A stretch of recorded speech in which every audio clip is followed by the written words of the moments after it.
Hello, everyone. Good to see you. I did not advertise. I just jumped on. We're waiting on Sprinkle Donut to come on over with us. She's going to join us tonight. We're going to talk for a few minutes. And it's about our children that are the, I'm sorry, you have to understand there's fireworks going on around us. And so my dogs are hearing noises outside that I don't hear. Anyway, so they might bark a little bit. I'm doing my best to control them. But anyway, we're going to talk about the cider kids and the misinformation that has already started. And it makes me so sad. So I'm going to wait for Sprinkle to come on. We'll just talk for a minute here while she pops in so we can do our little show over here. I think what I'm hearing outside are those Roman candles. You can hear that shh noise coming. And I think the dogs are hearing that, and that is what they are barking at, even though we don't see anything. I think they can hear it. So we've got one laying down and the other one ran over to her daddy. All right, there you go. So let's get going over here. Let's start talking about this case. It is really sad, the whole case. I'll get back over to my start. I'm waiting on Sprinkle Donut to come on up. I'm sure she's getting her headphones together and all that. Let me see if I can show y'all this. Hang on a second. Don't know if I can add it, but I'm going to try to add it. Let's see if it'll let me add this right here. Add this fire. Hang on.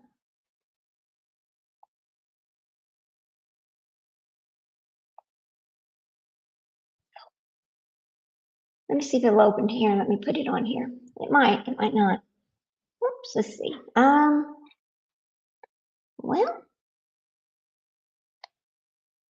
add the file. Files. Let me see if I can do this. It might let me add this one. Hold on just a second, guys. Let's see if we can put this over here. Oh, I think it is going to add it. Okay, good. Here we go. So this is really our show today. Stop.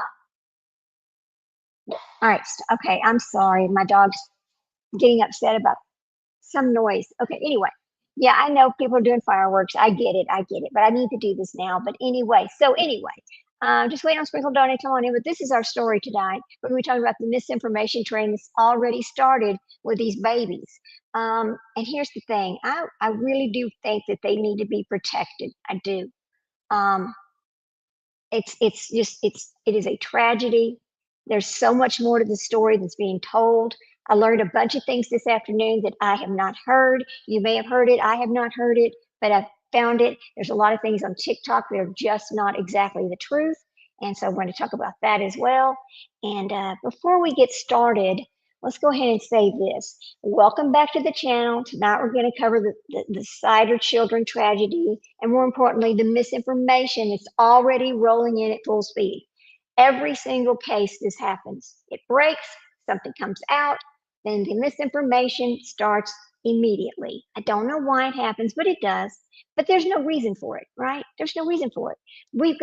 We know what's fact and we know what's rumor. We already know this. So anyway, that is what we're going to talk about today. Let me go ahead and give my fair use disclosure and get that done. This live stream contains commentary, criticism, analysis, and educational discussions protected under Section 107 of the Copyright Act, which is fair use. All individuals discussed are presumed innocent until proven guilty in a court of law. Any statements made tonight are based on publicly available information, news reports, and my commentary. The show does not assert guilt, does not present allegations as fact, and does not encourage harassment of any parties involved. All content is for public interest, awareness, and educational discussion only. All right, there it is. That is our fair use discussion. Now, let's go ahead and get back onto who are the Cider children. What is the basic timeline here?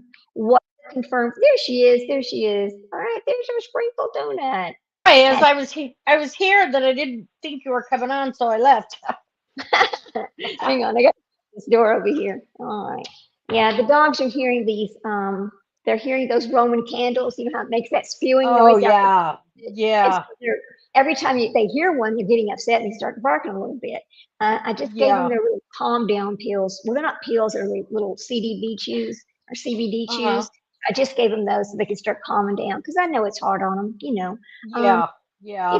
it's fireworks. So anyway, we were getting back. I just read my fair use disclosure so we could get onto this and talk about it.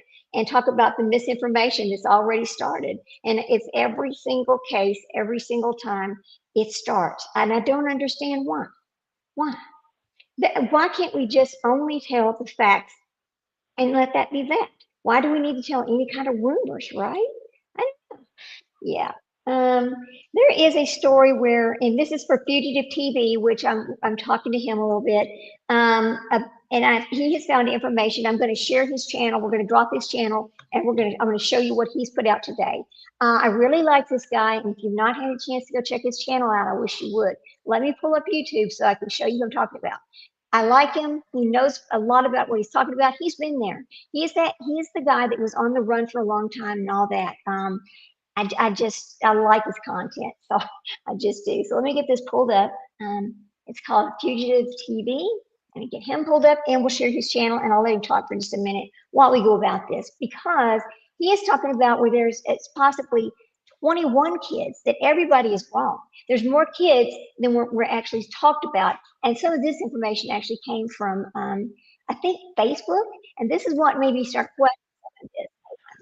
I'm not accusing him of getting false information. I'm not at all. I just want to get to the facts and make sure that let him tell us where he's getting this from. So let me drop his channel. Yeah, yeah, go ahead. Go ahead. I did hear that there was some twins that she lost, so maybe she's counting those. Yeah, I'm thinking that's what it is. So let me put this over here and make this big and give full credit. Ooh, not that way. Full credit to Fugitive TV. Is it Fugitive TV? Yes, it's Fugitive TV. So here we go. Let's credit Fugitive TV. All right, hang on. I think my oh good, my shift key is going to work today. How about that? Great. Love it when it works. Yeah, you. Right? Yeah, You know, because sometimes it doesn't. Let me They just did go us ahead and for drop small this channel. favors. Yeah, today I needed one. All right, here we go. Come on, let me paste this little right there. Now this is his channel link right there. Okay, so we're all there. Now I'm going to start sharing my screen so you can see this, and we'll get going. I forgot to share the screen. What a silly Willy, right? Anyway, so here we go. This is Fugitive TV, and again, please go sub up and share. You might like what he has to say. He's been there. He's real. He's got it. Okay, here we go. Fugitive TV. Oh, it's not sharing. Hang on. It's not sharing. No, I don't hear anything either. We're going to get down to this. Stay tuned, Fugitive Okay. TV. Oh, I know why. Hang on. All right, hang on. Right here now. I've got it. Okay. I can tell you why you're not seeing the picture. I've got to take this thing off. Let me get rid of this asset right there. Yeah, I can hear it. I can hear it. There we go. There you go. Yeah. Right. All right. There you go. I was like, oh no, I forgot that I put that on there. And when you put that on there, it messes it up. So I'm going to get past his beginning and just restart talking about it. Here we go. Okay. There we go. It's because, hey, I might have a different insight. Well, we are going to talk about what took place a couple days ago. Oh man, are you guys ready for this one? I'm pretty sure you guys have heard about this because some people were sending me emails wanting me to cover this. And this case, I should say, it was not an easy case to cover because of who it's dealing with. And not only that, there is just so much. And even after I get done with this video, I'm going to have to even go look at more to might even report to you guys. So you and he's so right. There is so much more to this case than actually is being discussed. And I'll tell you, I really want these children protected. I do. I have seen things on TikTok already claiming that some of the children had Facebook pages. Some of the children had this. They don't know. They never had nothing. They don't have phones. They don't have no way to see. This is what I'm talking about. This misinformation garbage. But we'll let this keep playing. Again, this is Fugitive TV. Please go check out his channel, and we're going to use this under fair use. Here we go. probably gonna have to stay tuned for a part 2 to this. Yes. Well, 16 kids were rescued in a house. Okay, yes, rescued in a house, living in a 12 by 12 bedroom. Let's speed this up. 16 children were living in a 12 by 12 bedroom. Think about this for 1 minute. 12 by 12. Okay. Ohio authorities have called unimaginable. We heard from the state attorney general, Andy Wilson, who said this looked like a third world country. Actually, let me just stop for just a second and then we'll go right back to it. Everybody keeps saying 12 by 12, but remember I showed you the floor plan last night from the report card on the home, and it showed that back room. There is actually a 16 by 12 room. But I know they're just saying 12 by 12. But anyway, it was that back room.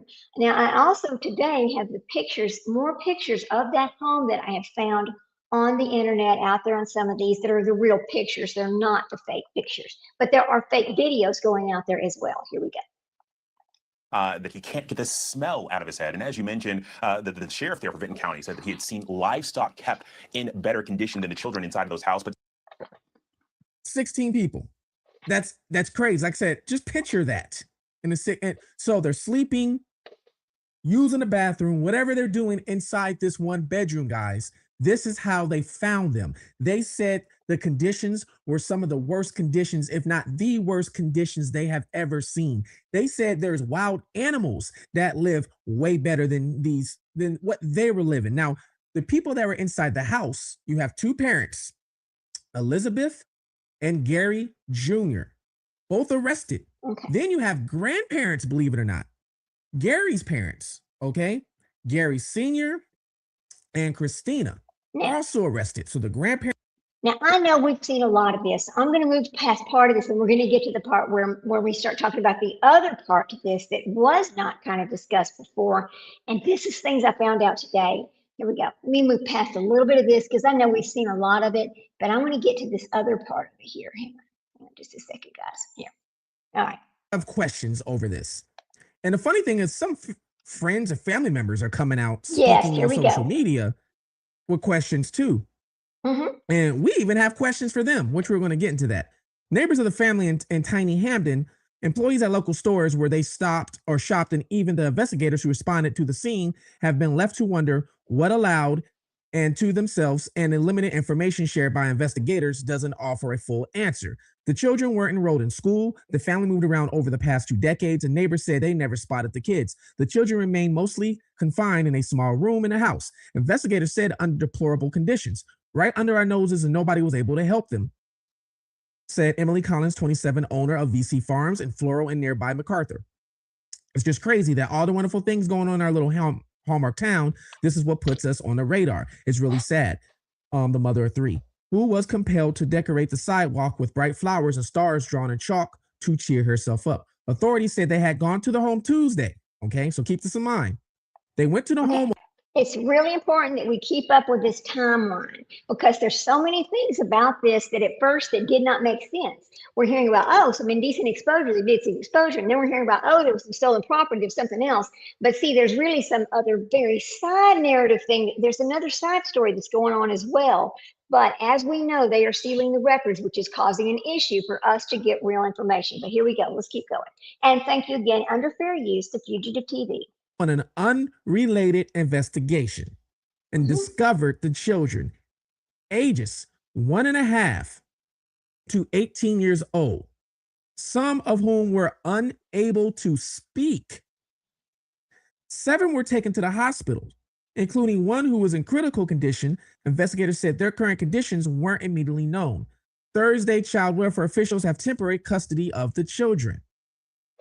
A man who lives 3 houses down from the Siders family said he had seen no kids at all. It's a sad situation, said Joseph Stewart, who's lived in a quiet neighborhood for 6 years. 4 people who are the children's parents and grandparents were arrested on child endangerment charges. Gary Siders Jr., 36, Gary Siders, 73, who's the senior, the grandfather, Elizabeth Siders, 33, who is the mother, allegedly, and Christina Siders, 67, who is the grandmother, pleaded not guilty to child endangerment. Bond was set at $300,000 each. An attorney for the elder Siders said he is presumed innocent. I am going to say this again tonight. I touched on a little bit on it last night, but as I went through this more and more today, listen, I believe that Elizabeth is going to be more of a victim than a perpetrator. Let me let this dog hang on a minute, guys, because the more I read about her and from her family, come on, let's go. Y'all come sit down. All right. And what's come out from her family, I believe what we're going to find is things are not always as they appear. Okay, just remember that. Well, two Here you things go. can Go ahead. exist at Yeah, two things can exist at one time too. She could you're be a right. perpetrator and a victim at the same time. Right. You But know. there's just so much to her history that if you go back and you look at battered women syndrome, things like that, and you think back about their traits and the habits and how they were groomed into the situation when they didn't even realize what was happening to them until it was too late. We're going to think about that in just a few minutes, but let's get back to Fugitive TV and let him tell us more about what he's found out. The community at large, as well as anyone who might have interest in this case, to take a deep breath, step back, and let the case play out. And facts play out. Attorneys for Siders Jr. and Christina Siders declined to comment. Messages seeking comment from Elizabeth Siders' lawyer were not immediately returned. Authorities would publicly share the nature of the other investigation. Now, like I said, excuse me, there was another investigation going on. We're going to get into that because I saw some things that are like being talked about online. So I'm going to try and clear a little bit up for you guys. However, court records show a warrant was issued for Siders Jr., who's the dad, that day on misdemeanor indecent exposure charges related to alleged incidents on 4 days in May. Now, he has pleaded not guilty. On Thursday, windows and doors at the formerly wide open home about 60 miles southeast of Columbus had been boarded up. Police tape and piles of refuse remain. The previous day, a door was ajar, and heaps of trash and children's toys were visible inside. A wood deck, backyards were filled with discarded tires, a high chair, and other debris. The house sits on a You know what else? You know what else that I found when I started looking into these pictures? Now I want y'all to think about this for a second. When you go to the food pantry, they're loading. They ask you about how many people are in your home. I've never been to a food pantry, but this is the way I understand it. So if I'm wrong, please correct me. Anybody, if you know different, please correct me because I never want to give wrong information. And I do need to correct something I said last night. I was under the impression that poor little Jabea's mother or the lady that she I did not because the father kept saying girlfriend. I did not realize that the lady that reported her missing was her real mother. So that was her real mother, not a step parent. But of course, we know they've both been arrested and that child had been gone longer than 30 days. And that broke my heart. But now let's get back over to these kids. I just needed to correct that statement because I realized I was wrong about that later on. But when you go to a food pantry, because you're going to find, I'm going to show you some pictures. And in those pictures, you're going to see the boxes from the food pantry. So she's going to a diaper and formula pantry. She's going to a food pantry. She's going to the dollar store. Okay, so I know people, oh, they were hidden. No, they're not really hidden. The people on the street never saw them and they were not in public school, but there were other people in town where they were going to get supplies that knew they had these children. They just didn't know how many and they didn't know the ages. And nobody made a report about anything. I don't know why, but they just didn't. Here we go. Fugitive TV. Let's keep going. road tucked alongside a sleep railroad embankment, where tracks carry rumbling trains to a rail yard in a village of fewer than 1,000 residents. So it's a village is what they're saying, and it's about 1,000 residents, okay? And 20 of them pretty much live in this house, 16 in one bedroom. Mm. The closest neighbors are separated by trees and thick brush, but the house is easily visible from the road. Investigators said members of the family have moved around southern Ohio over the past 2 decades, and that looked like they avoided creating a medical or governmental paper trail. The Vinton County Local School District, the only district in the area, said it has no records indicating that any of the children were ever enrolled. These folks are pretty good at hiding these kids, Ohio Attorney General Andy Wilson said Wednesday. The children's absence from school and their apparent lack of regular visits from medical professionals likely contributed to the keeping the dire situation unknown. When kids are isolated or not participating, now let's ask questions because this is where I have a lot of questions because you got to think in your mind, okay, they moved around a little bit, but still, how are you having that many children in one home and nobody is trying to get them into school. Nobody is trying to help them learn. What is happening to Elizabeth? Why is Elizabeth not able to do anything for her children except keep having these children over and over and over? So there is some disconnect. She's got some disconnect there, and I don't quite know what it is, and I hope we find out. But I will say I am glad they are sealing some of the records because these children's identities need to be protected. Okay, they've already been through a severe amount of trauma. they're going to go through a lot more trauma because they're never going to be they're never going back to their parents. That's not going to happen. And I don't know that there's any other family members anywhere to take them. Here we go.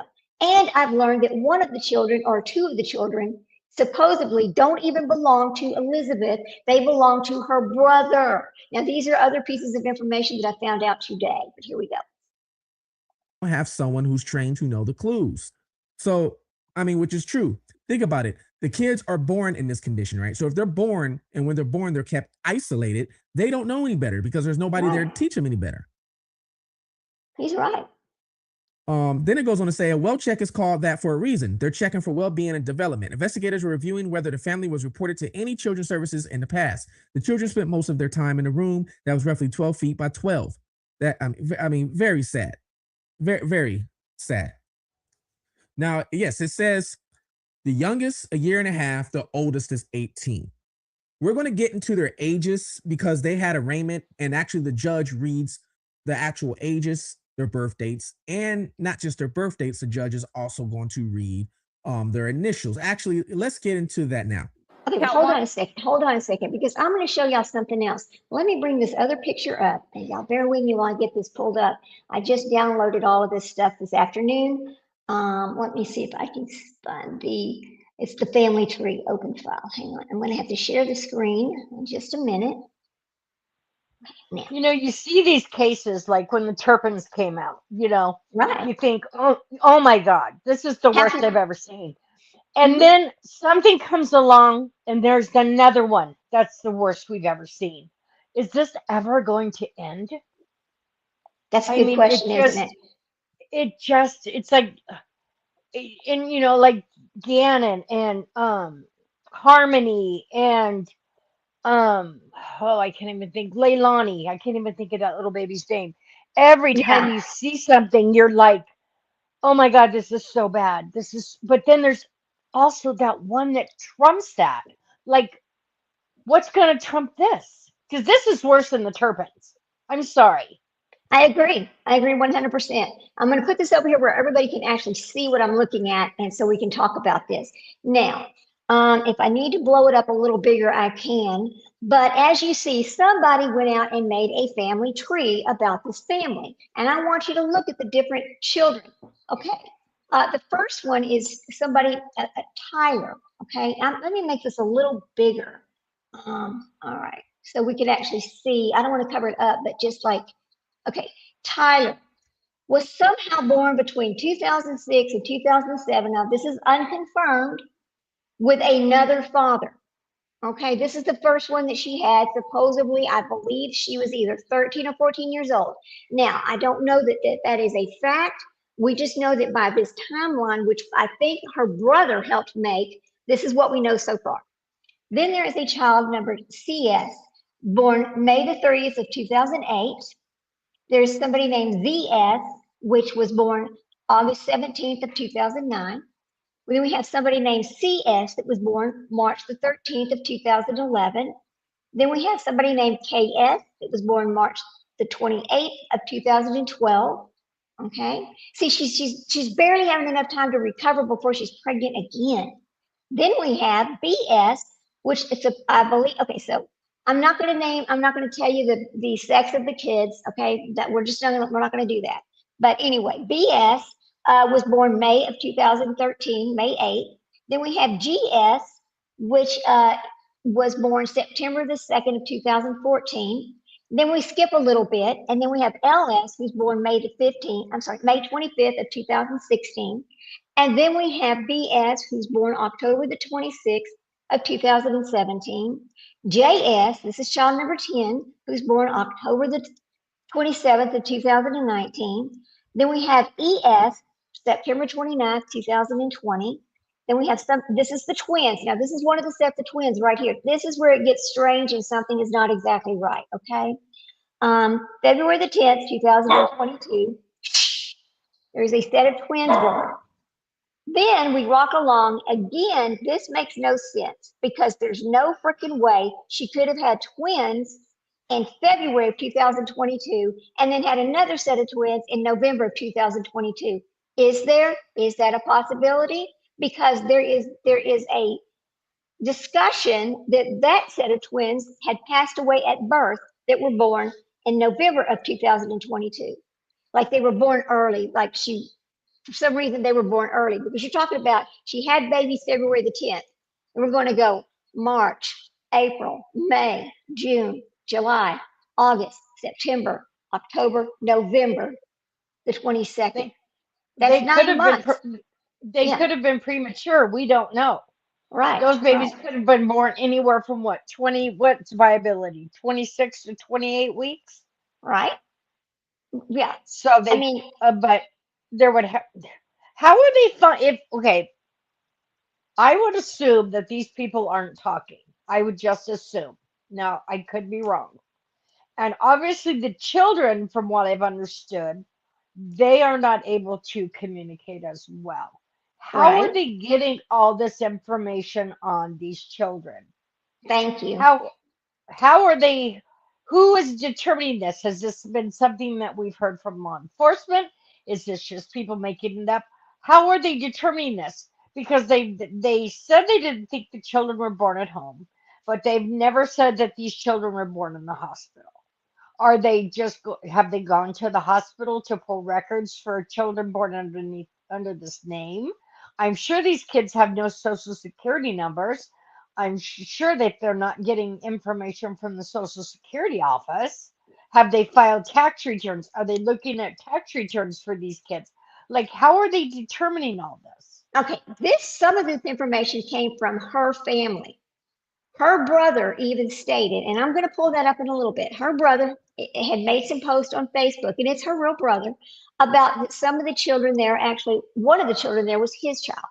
Okay, so they're not all. Hang on a minute, guys. No, Hey you there, have to go to this. green eyed. You Good to see you you. have you have to go to the Social Security office to get your Social Security number in the United They may not. States. They may not have any records. Period. If they were born at home, we don't know because nobody has ever said yes or no. All we've heard is according to, then this is just different. Yeah. Okay, so Green Eye Choctaw, tell me how you know that there's actually birth certificates, please. Thank you.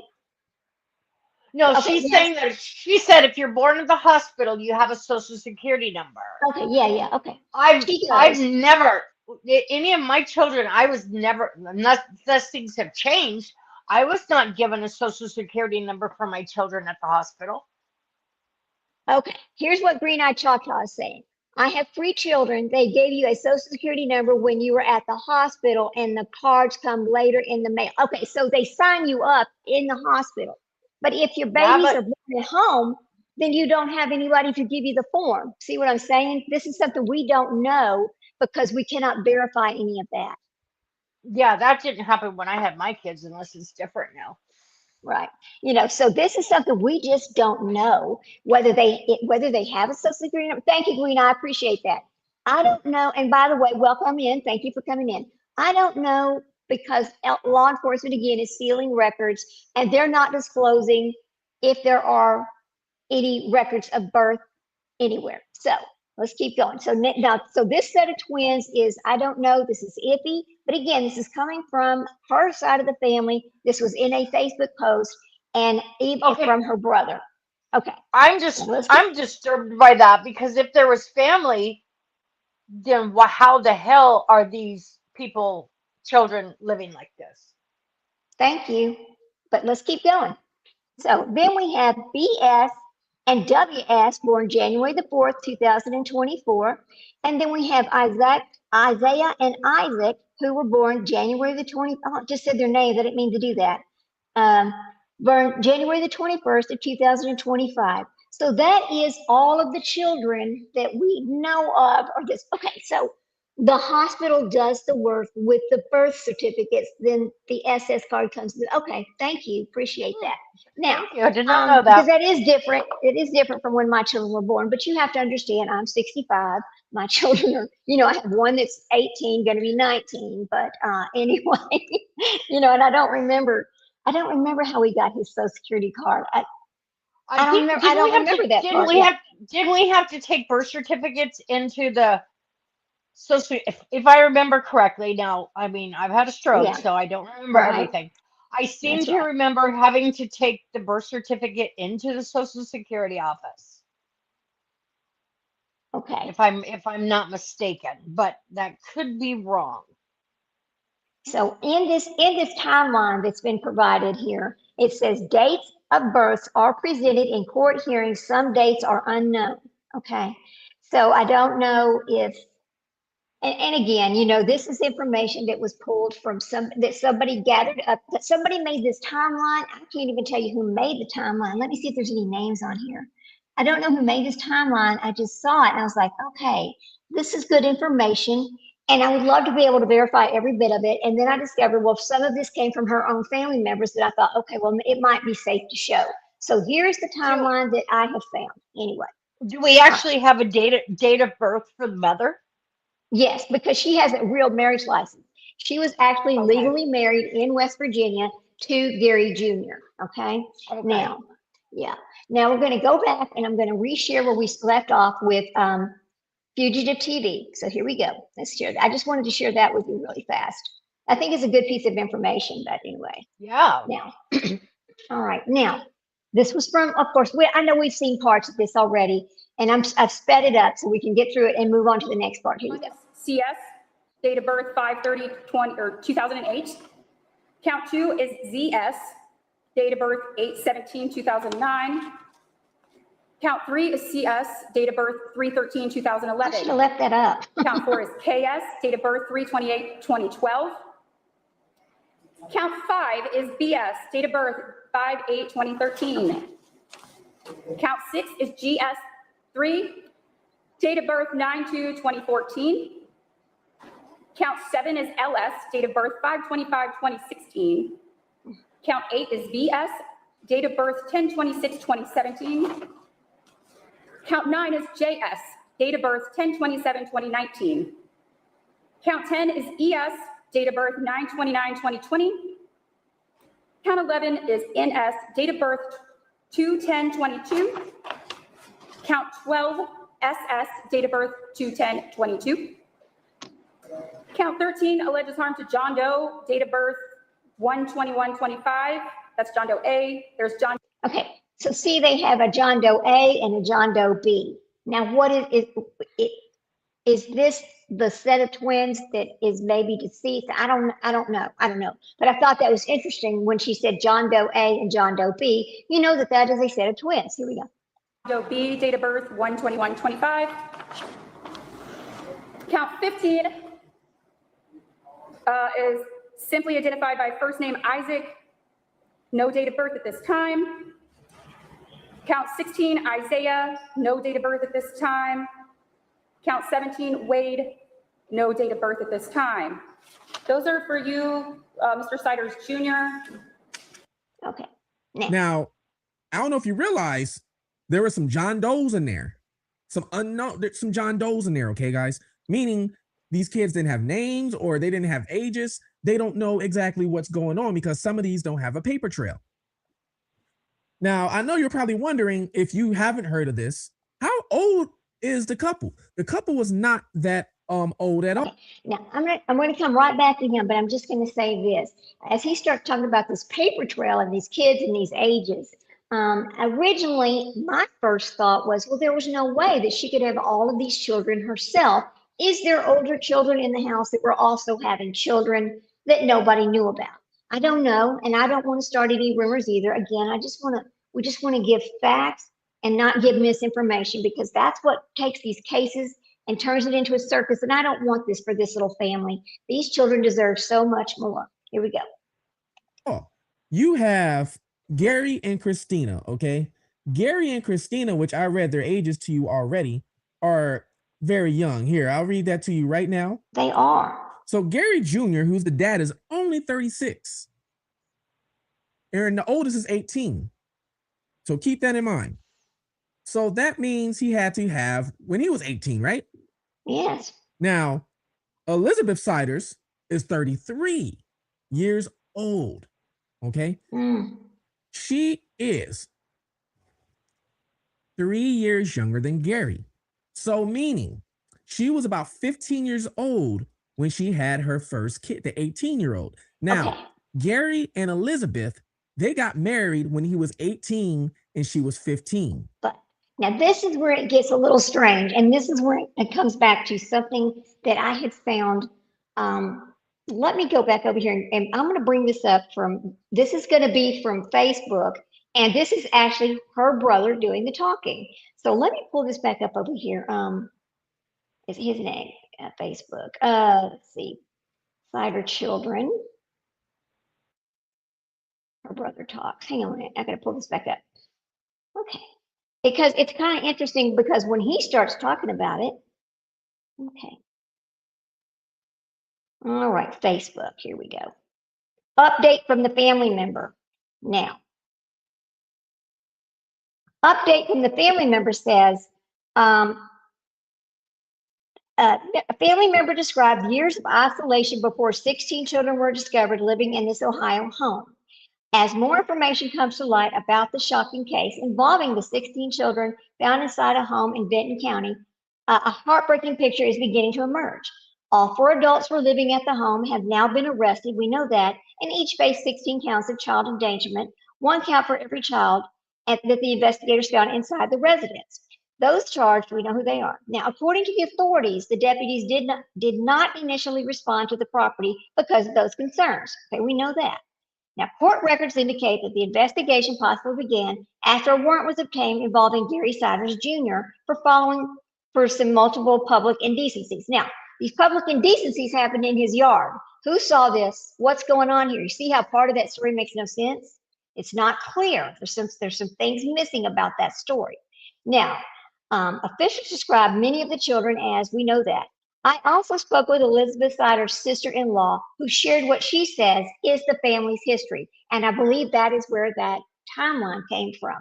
According to her, Elizabeth grew up in Ohio with her parents and 2 older brothers in what she describes as a typical working family. The Siders family also lived in the same trailer park where Elizabeth met Gary Siders Jr. She says Elizabeth became pregnant when she was just 13 years old, but it was not Gary Jr.'s child. It was somebody else's child, okay? The family says they repeatedly tried to involve law enforcement because of the relationship, because of the age difference, but they believe nothing was done. Elizabeth allegedly continued to seeing Gary despite her family's efforts to intervene. According to the sister-in-law, after giving birth to her first child, Elizabeth told her mother that she wanted to become emancipated. She allegedly warned her that if she refused to sign the paperwork, she would leave the state with her baby and the family would never see her again. Okay. The family says Elizabeth and Gary later traveled to West Virginia to marry because they could not legally marry in Ohio due to her age. But then she reportedly already had multiple children. By the time she was 15, they're saying she married him when she was 15 years old. Now they're saying she already had multiple children. Come on. So now the dates are really not matching up. Think about that. Now the dates are not matching up. Now this is from the sister-in-law. Okay. They claim she would. Okay. Oh, from the point forward, relatives say Elizabeth became increasingly isolated from her family. They claim she was rarely allowed to communicate with them and had little contact over the years. Now, this is where we're coming back to where I believe that there's more to the story and that Elizabeth may actually be a victim as well. And I'm just trying to give her the benefit of the doubt from what we know about trauma and about abuse and all of the things that go with that, right? Now, looking through Elizabeth's mother's social media tells us its own heartbreaking story. Birthday wishes continued year after year, along with messages expressing hope that one day she would see her daughter again. According to the family, Gary Siders Sr. and Christina Lynn Siders were the central figures in the household. The sister-in-law described Lynn as being the person who largely controlled the family dynamics. So it's the grandma who's controlling the family, not Gary Siders Jr. and not Gary Siders Sr. This is what her family believes now. So this is all allegedly, but it's based on the story that her family told. Eventually, she also said one of Gary Jr.'s sisters occasionally provided updates to Elizabeth's mother about how many children Elizabeth had given birth to. Eventually, the number became so high that family members struggled to believe it could be true. So there are family members that know about these children, right? You're not going to sit here and say nobody knew. The sister-in-law also shared that sometime between November and December 2025, Elizabeth and Gary visited Elizabeth's mother's home. Elizabeth and Gary Jr. went to Elizabeth's mother's home. Come on, y'all, come on. Now, at that time, this is where it gets kind of interesting over here. She says Gary did nearly all the talking while Elizabeth remained mostly silent. During that visit, they reportedly told the family that one of their babies had died and that the death was under investigation. Hear me out. Okay? It is unknown whether that investigation is connected to the current case. Authorities initially stated they believed the family had moved around frequently and had not been in the area very long. However, another piece of information has surfaced that may paint a different picture. A TikTok creator named Kai says that she previously worked at a local baby pantry and recognized Elizabeth immediately after the arrests were announced. Now, remember, I told y'all there was a baby pantry where they picked up diapers and formula for these children. So, yeah, those people knew about them. According to Kai, Elizabeth had been visiting this pantry for at least the past 2 to 3 years to receive baby diapers and supplies. She said Gary Jr. would remain outside in the vehicle while Elizabeth came inside. Kai recalled Elizabeth wearing oversized clothing, shoes that did not fit, and appearing extremely anxious during nearly every visit. She also claimed Elizabeth sometimes attempted to visit more than once a week, despite the pantry's once per week policy. Well, I talked about that last night. If accurate, that account would suggest the family has remained in the same general area much longer than investigations initially believed. Now, during the press conference, officials stressed they have found no evidence that this was a human trafficking operation. Instead, the investigators described it as an intra-family abuse case, and that's how I see it as well. Now, each defendant is currently being held. We know about the $300,000 bond. Now, several additional claims have also circulated locally, but they have not been confirmed by law enforcement. Those claims include allegations that the children were never enrolled in school, were confined to that small room for long periods, and that the first responders encountered dangerous structural conditions inside the home. We don't know if that's true or not. These allegations remain unverified. One additional public record that has surfaced in October of 2021 was a post from Pike County Sheriff's Office seeking Gary Sides Jr. after investigators reported stolen property had been located at a residence associated with him. Now, I talked about that last night, which I think was this parallel investigation that was going on.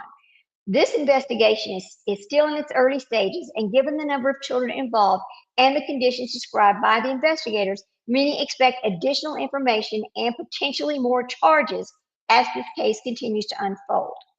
So that is the story on that part. So that is new information that I picked up today. Now we're going to go back to fugitive TV. I don't know, Sprinkle. What do you think about the fact that they had visited her mother and her family knew about these children? Well, I would think being the grandmother, even if that was the case, you would pursue trying to make sure that everyone is okay, especially the fact that she got involved with this man when she was so young. But Mm-hmm. maybe there comes a point to where you have to just let it go because you can't deal with that whole situation. Like I can't, as a mother, I mean, if my child wanted to be emancipated and took off, I would be sick with worry and I would want to know they were okay. But I think at one point, I guess what I'm trying to say is I would think maybe at one point the grief just becomes so overwhelming that maybe you have to just let it go because you can't continue on with your life. Maybe they just couldn't worry anymore. Well, You but know I what I'm mean, saying? right, I do You know know. what I I'm know what you're saying? saying. Yeah. But the thing about it is, if you're being told that your daughter is repeatedly having children over and over and over, and you are not allowed to talk to her, wouldn't you want to try to do something? Because it seems like what we're understanding now is that Elizabeth was just kept over there in a situation where she had no, the outside world to her consisted of going to the food pantry and going to the place for diapers and formula and going to the dollar store at night, which the dollar store employees have talked about the fact that they tried to help them, giving them supplies, etc., instead of picking up the phone and calling and saying, hey, I think something's wrong in this family. And I kind of touched on that a little bit last night about people are like, well, people aren't nosy enough. And we understand why, because what if you're reporting something and it's not true, right? We know that. Now let's go back to Fugitive TV while I go find this other story that I'm going to show you in just a minute. Hang on, guys. All right, here we go. Thank you, Fugitive TV. And like I said, so she had the first kid around 15, meaning she probably got, oh my God, she had to be 14 when this all happened. So it's crazy. Now, because of these age gaps, or I should say the age she was, some people are coming out saying that she possibly was a victim. Could she have been a victim? I don't know. But what we're going to do is we're going to get into that a little bit later, and then you can decide if she was a victim or not. Now, before we get into that, I like to read multiple articles because one article will give you some information. Another article might fill in the blanks or give you some other information that you didn't know about. So I always go to multiple, at least more than one. So this one right here from Fox 19 says Ohio family had 16 kids in the third world living conditions for years. Now, allegedly, they were in this one house for 4 years, but like the article read before that, they were moving around. Okay. Vinton County, Ohio, 16 kids ranging from 1 to 18 were found living. Now, I know that we saw some of these stories last night, and so I'm going to move past some of these, and we're going to get back further into his show and let him tell us a little bit more about something else that he knows. And then we'll come back and read you the next thing that's popped up over here on Facebook. But it's going to be from Matt Thibodeau, who we know who Matt Thibodeau is, and we trust him. He is a TikToker, and he's always spot on. He's honest, and he does not give us BS. But anyway, here, let's go back over here and fix this.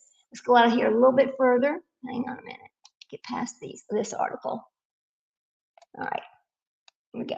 What they went through. And not only that, for the parents and the grandparents, man, disgusting, truly disgusting and horrifying. We'll talk at the end what needs to happen to them. Now, this right here is going to give us a little more detail of why the police were there in the first place. Not a lot of detail, but it's going to give us a little bit. And then I'm going to fill in a little bit of this for you, okay? Good. Investigators have said they were conducting an unrelated investigation when they discovered the children and did not expect to find them inside the home, okay? Court records obtained by 10 TV show a warrant for the arrest of Gary Siders Jr. was requested June 29th and served the following day, which was when authorities discovered the children. The warrants list for public indecency, charges tied to incidents at the family's home. One was on May 23rd, then on May 27th, then May 29th, and then May 31st. Now, hang on just a second, guys. Hang on. When you hear this part of the story, hang on a minute now. We're hearing that nobody knew those kids were down there. Nobody knew those kids were down. All right. If these incidents happened at his home, who reported these incidents to the police? Who was down there seeing him do this? How did we get from nobody knows they're down there, nothing's going on, to all of a sudden he is reported to the police for indecent exposure on his property? Who reported this and why? How did this happen? See, there's some little piece of the story that's just missing. Who was there that day? Yeah. And I have a thought too. And I wonder if they are going to, or if they have done DNA testing on these children to see if in fact they were all hers and his children, that they weren't, like he talked about before, right, that there's couldn't be some kind of molestation with the grandfather, with anybody. I don't want to put anybody's name out there. That they are all they're two of them's biological children. I'm pretty sure they're going to do that, and they're going to have to, because they do need to figure out. Because even her brother has said, "Oh no, one of those children is mine." He left his own child living in that situation with them. He knew that situation was going on. Now this is where it gets really disgusting and upsetting. Okay, so here we go. We're going to go with. Go ahead. Did they own that home? Did they rent that home? No. That house is owned by a trust. A little old lady who passed away. And we read the report card on that home last night from the CAD, you know, the authority, the taxing authority over there in that little county. And no, now the lady, the family trust that owns the house, the trustee does live in that little town. And see, I wondered if she went. I wondered if this had something to do with going to collect rent. Okay, because here we are at the end of the month, and these charges are being filed, and him upset because they can't pay. You see what I'm saying? Is something like that going on? Is who reported him? You know, if it's a decent exposure, maybe one of the neighbors saw him outside. Have you seen the house? Yeah. This house is at the end of the road. There's nothing across the street from them, and it's by the railroad tracks. It's like they found there's no neighbors next door, nothing. I've seen a picture of the house, but not of the street. Right. Well, maybe I can pull a map up, but what I understood, no, there was not a house directly across the street. But okay, we still don't know. But let's let him keep going. But I'm just saying, there's some little part of the story that is missing, and I'm hoping that we can get that picture because these people, yes, well, they need to be held accountable. Yeah, this is just the beginning of what they're going to find. Yeah. You know, there's going to be more charges. There's going to be child abuse charges. There's going to be all kinds of charges added to this. Because what they're facing now, it sounds like a lot, but it's only because there's so many. It's only because there's so many. It sounds like a lot. Right. You know what I'm saying? It's not child abuse. It's not felony child abuse. It's not that it's not a serious charge. It is, but it's the quantity of the charge right now that sounds like a lot. Because considering what condition these children were in, the charges that they're facing right now is nothing. These children were near death. Well, if every one of these charges stick on each one of these people, they could be facing up to 128 years in prison each person if they get each six. So let's let that's and of course that's max, right? Right. And how often did these people get max? They don't. But here's another part about this. Now, I don't know if you watched my live from last night, but Grandpa. Okay, Grandpa. Oh, shame on you. But Grandpa is in a wheelchair. So how we don't know his disabilities. We don't know what they are. But Grandpa is in a wheelchair. Apparently, he's kind of hard of hearing, I believe. And as I listened to Gary Snyder's talk with the judge, I noticed something about him as well. And if you go back and you watch my show from last night, you might pick it up on yourself. I think that even Gary Siders Jr. has some kind of disability because his speech was very wasn't easy to understand. Is if he had a hearing disorder. There's something going on there because his speech is not correct either. But anyway, let's listen to this, and I'll go find that other part of the story. Here we go. Okay, Fugitive TV. I'll go step up if you. Unclear whether the public indecency investigation led investigators to the home. 10 TV visited Vinton County Sheriff's Office on Wednesday to request reports related to the public indecency investigation. Those records were not immediately available. Okay, it is just heartbreaking. A neighbor said, "These poor kids is just awful." All right, so yeah, the police were investigating what they call a parallel investigation. All right. And as you see right here, now I have the actual warrant for Gary, and I read the warrant. And the warrant says that, as I told you just now, read to you 4 different times, okay? Within pretty much 2 to 3 days of each other, each time, there was a charge for indecent exposure. May 23rd, May 27th, May 29th, and May 31st. On the warrant, it says, now here's the odd thing I found about this.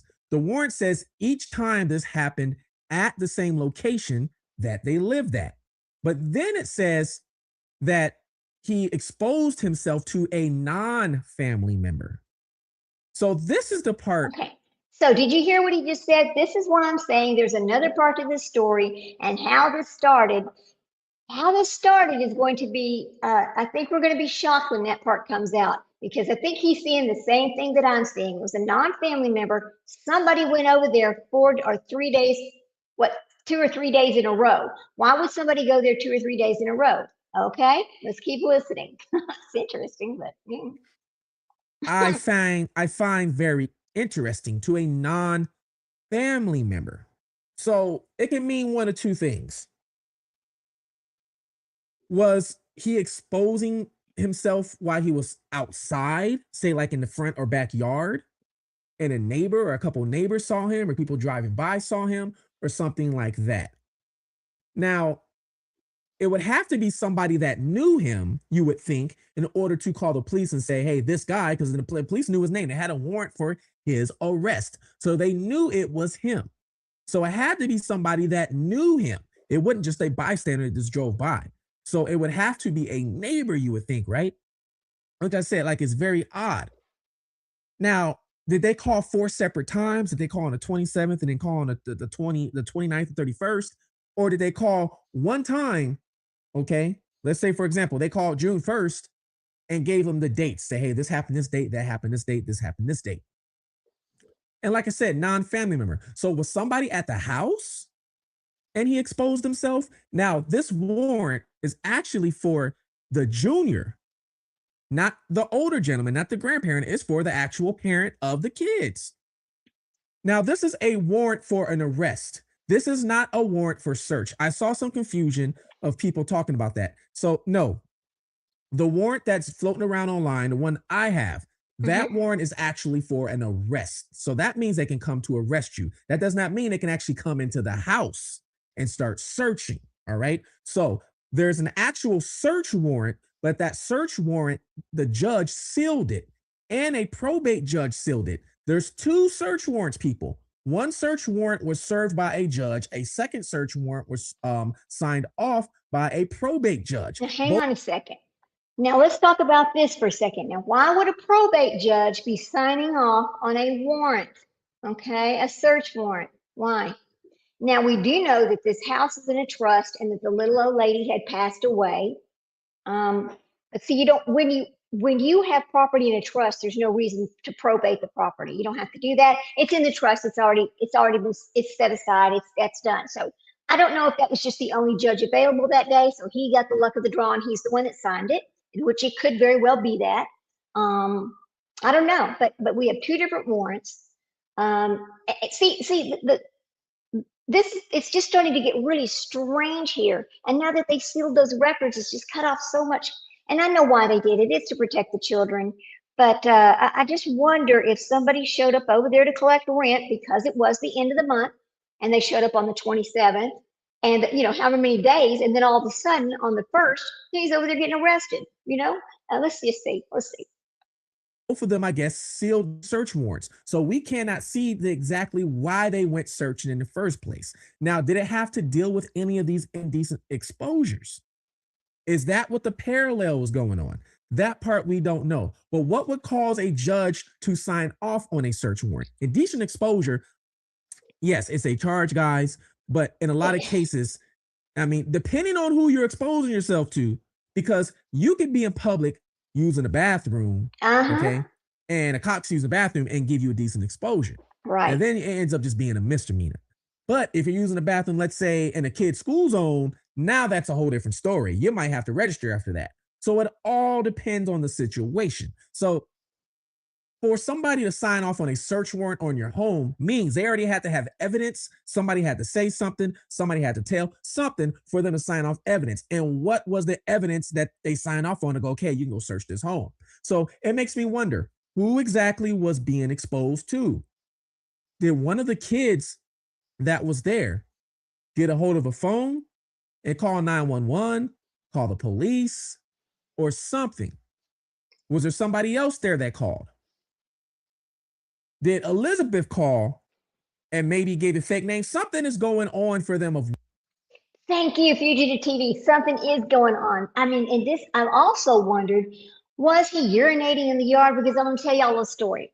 And this came from somebody else, and they were completely shocked that they actually got charged with this, how this happened. They were on a beach, okay? Listen, they were on a beach, and they were just peeing over there on the beach, right? Like thinking it was no big deal. But there was children so many feet back over here on this beach. Well, this police officer saw this going on, and they actually got a felony. They ended up with a felony for indecent exposure in front of children for pissing on the beach in front of the children. Now that seems, it seems harmless, but it's not harmless. So then you come back over here, and we're hearing this story, and you're going, was he urinating out in the yard? I mean, what happened here? Go ahead, it's Springfield. Go ahead. Yeah, I mean, who knows? He could have been doing it to the mailman. You know, a mailman goes to the property every day. Right, Who knows? right. Who knows? I don't know. Or was somebody trying to serve him with was a process server out there going to serve him with a paper and he didn't want it? He just said, F you or whatever, and he peed in the yard, and the guy said, I mean, I don't know. To me, it just seems so strange. What's going on here? All right, well, we'll get back over here and let Fugitive TV keep telling us. Good story. Why good they story. actually sealed the search warrant. And I can't wait for them to unseal it because I'm very interested as well. But I guarantee you, somebody knew something. Now, another reason why they will seal a search warrant is because, well, I would say another reason, because I didn't even give you the first reason, right? A reason why they would seal a search warrant is it's multiple reasons, okay? One is so sometimes they might think more evidence is out there, right? Or witnesses. They don't want that evidence to be destroyed. So when a cop has a search warrant and they knock on your door or whatever, they say, we have a search warrant, and you ask for it and they give you the search warrant. The search warrant's going to give you a description pretty much of items they are searching for. It's going to say electronics, computers, cell phones, documents, money. It's going to have all that on there. So you know exactly, okay, what are they in my house searching for? All right. And then whatever's on that search warrant, if they find it, they're allowed to take it. So if it says computers, laptops, that go in your house, they can take it. Now, the way it works is they really can't take something that's not on their search warrant. So for example, they can't go into your house and your car's in the garage and they can't just take your car. It's not search warrant. But what they can do is take anything that they deem that's evidence with that crime. All right. So if they go into your garage, they see the car might have blood in it or DNA. Now they can take it. You get what I'm kind of saying? Because now they can say that's linked. So they have a record of what's being searched, and then they can say anything deemed to, or connected that they feel to the crime. So when they seal it. Now hang on a minute. Okay, so here in this particular case, you got to think about this logically, actually. So if they have a warrant and they're going to go into this house, then they notice that there's all these kids here. Well, that's a whole separate crime.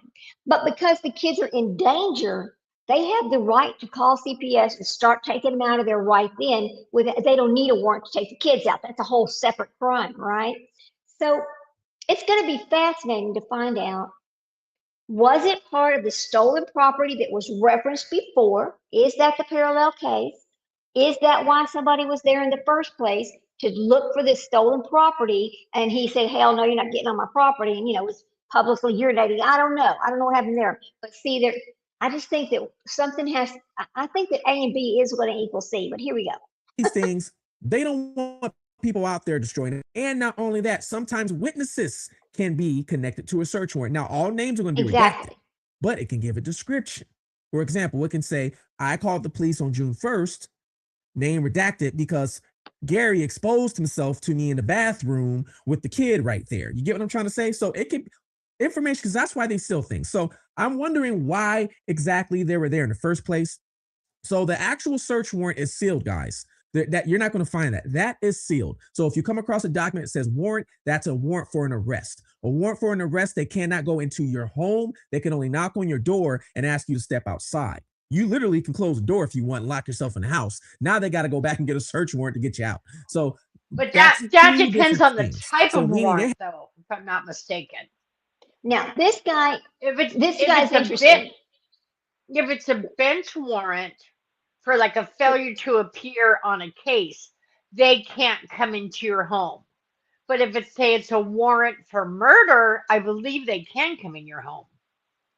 Okay. Well, let me tell you about this guy. Okay. This guy was on the run for years. He was a fugitive. That's why he calls himself Fugitive TV. He finally got tired of being on the run and went and turned himself in. So he knows a lot about this, about warrants and all this kind of thing. Yeah, I mean, I don't know. I'm just gonna say we're gonna talk. Maybe it depends on your state too.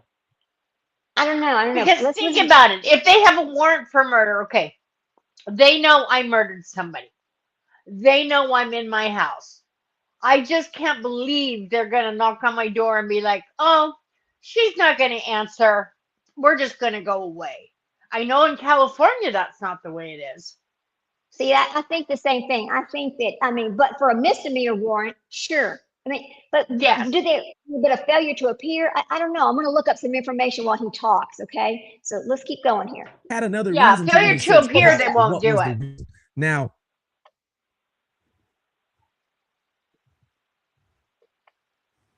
some of the family members are coming out. All right. There's a family member on Gary's side. Now, Gary has older sisters. All right. One of the sisters, named Linda, allegedly, every time they had more kids, Gary and Elizabeth, allegedly, Linda would tell Elizabeth's parents or mother. Now you got to remember, Gary and Elizabeth got married when she was 15. Okay. So they got married when she was 15.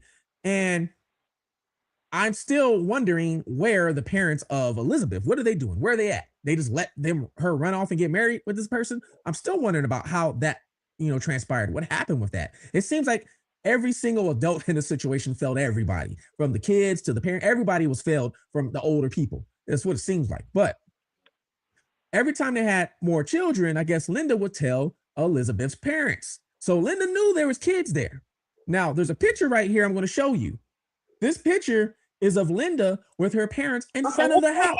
So in front of the house. That is that house right there. She knew those kids were in there.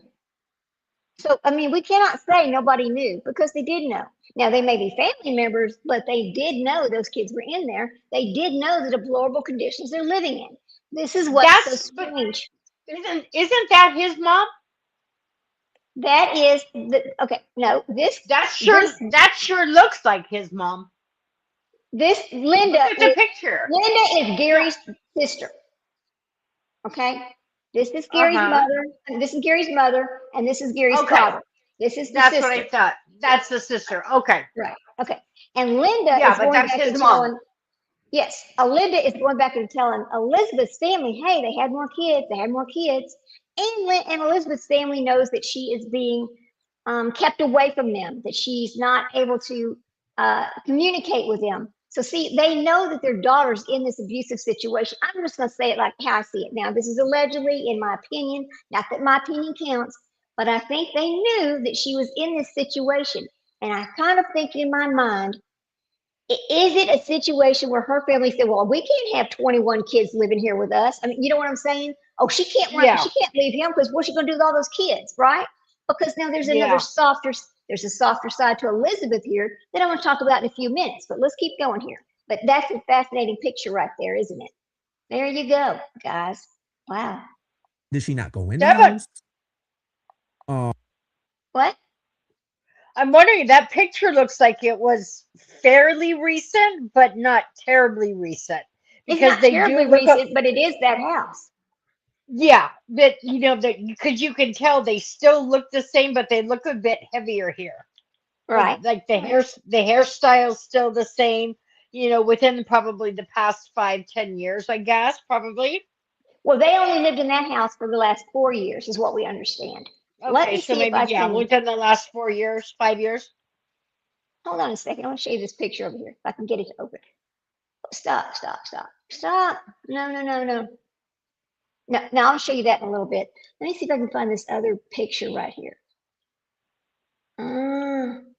No, I'm not going to show that one yet. We'll wait, because I'm going to show y'all this thing that I think is fake as hell when we get to it after he gets, anyway. We'll just keep going here. If she did go in the house, she didn't smell anything. She had I just got questions. I got a lot of questions. Smelled from the street. It had to have smelled from the street. Yeah. Okay, well, I'm going to show you something here. I think it's this one right here. All right, now let me share my screen right quick. Let me put this over here, and then we're going to come back to our fugitive TV just a second, guys. Let me show you this picture right here, because this is where it goes to. They know that people were knowing. I know they were knowing. Now, look at this picture right here. Make sure y'all can see what I see. Do you see what I'm seeing? Okay. Do you see these boxes right here? See where my pointer is? Do you see those boxes right there? Right there. That is the boxes that when they go to the food pantry and they give them food, they come in these boxes. They pack up a box of, different kinds of foods and they put them in these boxes. And they were going to this food pantry picking up this food. That's just one of them. There's many of these pictures. At least I can find the other one over here. Let me see, open file. Let's see. Okay, look at this right here. Now this is that. Okay, remember the picture you just saw? Oh, I got to share the screen. Hello, stupid. Sorry, guys. I get all sidetracked. Okay, I'm going to share the screen and show you this right here. It's this window. All right, there you go. Share. Now, this is that house that we just saw them in the picture in. Remember the siding on that house? Look at that. Look at the inside of that. You know that house was already like that. You know she saw it. This is not new. This was not just done last week or 2 weeks ago or 3 weeks ago. That's not new. Yeah, she knew it was there. She knew it was there. This is what's wild about this story and the nobody knew story, because it's just not exactly true, right? There's no way it can be true when we start looking at all the different pictures and all the different things that are now coming out that we did not know about at first, right? I know that's how some of the mistakes were made, because people were the neighbors, but there was more people than just the neighbors that knew of these people, right? The neighbors only saw, the adults every once in a while, but there's family members, there's people in town. Yeah, there's more going on. Here we go. It's sickening, really. All right, there you go. When it comes to when you're at the house, you didn't ask where all these kids was at. I just got questions. You're Thank welcome to reach you. out to me and let me know and give me these answers, because hey, I just went and I'm not the only one. A lot of people got these questions. Okay. We sure do. Now, as you read, it says 16 kids. It wasn't just 16. Allegedly, this woman had 21 children. 21. Because Elizabeth's brother came out and said, hey, there's more than 16, there's 21. Now, apparently, there's another set of twins that passed away. All right. Another set of twins that passed away. That would be 18. So where is 19, 20, 20? Where's the other three? What happened to the other three? Did they pass away and they're just buried somewhere? What happened with the other three? Now, that's the exact question I had last night. Okay, well, if they are not being born in a hospital, if we understand they're being born at home, and that there's no record, that we understand there's no public record of them, who's keeping up with the birth date? I guess they're being written down in the family Bible. I don't know. That's a question I also have. Where are all? I've had fears that there was babies just buried someplace else. I don't know. Sprinkle. Tell me what you think. Yeah, well, obviously they're not gonna call the author. I mean, they don't take their children to the hospital. They're not gonna call the authorities. I would be surprised if there's not gonna be soon digging around that property. Okay, so but listen to this though. If she is 13, 14, 15, having babies, as from what we've been told so far, and there's actually only 16 of them there, and there is some family members saying that there was a set of twins that did pass away. So if there are three other children, who are they? Where are they? But see, even her own brother said, "Oh no, one of those children is mine." So that comes back to only 20 children, right? Not 21. So, and again, your brother knows you're living like this, but he's leaving his child in that. Why is he not being charged? Yeah, He needs to for be charged abandon. as well. Yeah, He needs to be charged with abandonment yeah, because you exactly. you legally you legally just can't be like, here, raise my kid. You have to have court orders and all of those things. That it's uh, Well, I it, mean, his child was not in school either. Think about that. why wouldn't you be checking on your child? If Thank I was you. in a situation, okay, say I'm a drug addict and I can't care for my child and I gave my child to somebody to care for. Right, Maybe when I got out of my drugs, then I would be like, "Oh my God, I need to check on my child." I don't know. I think even as a mom, if you were in an addict, you would still be worried about your child. Why you wouldn't check on your child right. just to make sure they were okay? I don't know. Maybe such situations occur where people just don't. They have to take care of themselves first before they can care for their child. I get that. I get that. You got to put the airplane mask on you first before you can help somebody else. I get that whole thing. But you just never, and it'd be curious to know how many years they've had this child. Right. Is this I want to know. recent? Is it 10 years? Is the 18-year-old kid? How long has it been? That's a good question. Now, here's the answer to the search warrant, and can they just come into your home? An arrest warrant for you. If police have a valid arrest warrant for you and believe that you are inside, they have legal authority to enter your home if they believe you're in there. It authorizes the police to look for specific items, as he discussed. They can forcibly enter and dismantle the property if necessary. Dismantle the property if necessary. You have the right to remain silent. Now, an arrest warrant for someone else. An arrest warrant for a guest or a friend does not automatically allow police to search a third party's home. They generally need a separate search warrant or consent to enter a third party's residence. So there's the answer on how the search warrant warrants, how that works on that question. That's what I thought. That's what I thought. It makes more sense, really. Okay, so now I'm going to pull this back up and I'm going to let him talk a little bit more, and then I'm going to show you something else. Hold on. If this is true. Now, let's get into what they were being fed. So, thank you. There is a Dollar Tree or Dollar General employee. The employee came out and said that he has seen them before, that they would usually walk in, and not all of them, but I guess Gary and Elizabeth and maybe a child or two would walk into Dollar General right before they close. Okay. He said they would usually maybe get vegetable oil and eggs. And he said the kids always that was either with them stood real close to the parents, never ventured off, never looked anybody else in the eye. Their hair would be over their face. So if their hair is over their face, I'm thinking maybe they're females, because they're not giving us if they're males, females. Now, we know the 18-year-olds are female. We know that. But we don't know how many are males. We don't know this. But it could be males too, because, hey, they're hygienic, growing hair. We don't know. Employees did feel bad, so they would give them like hygiene products. But they said it felt like they never even used the hygiene products. Well, come to find out, they're buying a lot of vegetable oil and getting a lot of vegetable oil because that's what they're being fed, guys. They're being fed vegetable oil and water. They would visit the store almost every night. Now, I don't understand. Oh my God, I'm sick. How are you feeding a child vegetable oil and water? This is where I'm very confused, and I'm glad he's discussing this part of this, because I myself, I couldn't talk about. I'm gonna let him tell this. Here we go. Right, and they would buy water, sugar, diapers, and vegetable oil. The reason why vegetable oil, because it's high calories and it would keep you full. But at the same time, they're slowly pretty much doing a lot of harm to them, feeding them vegetable oil.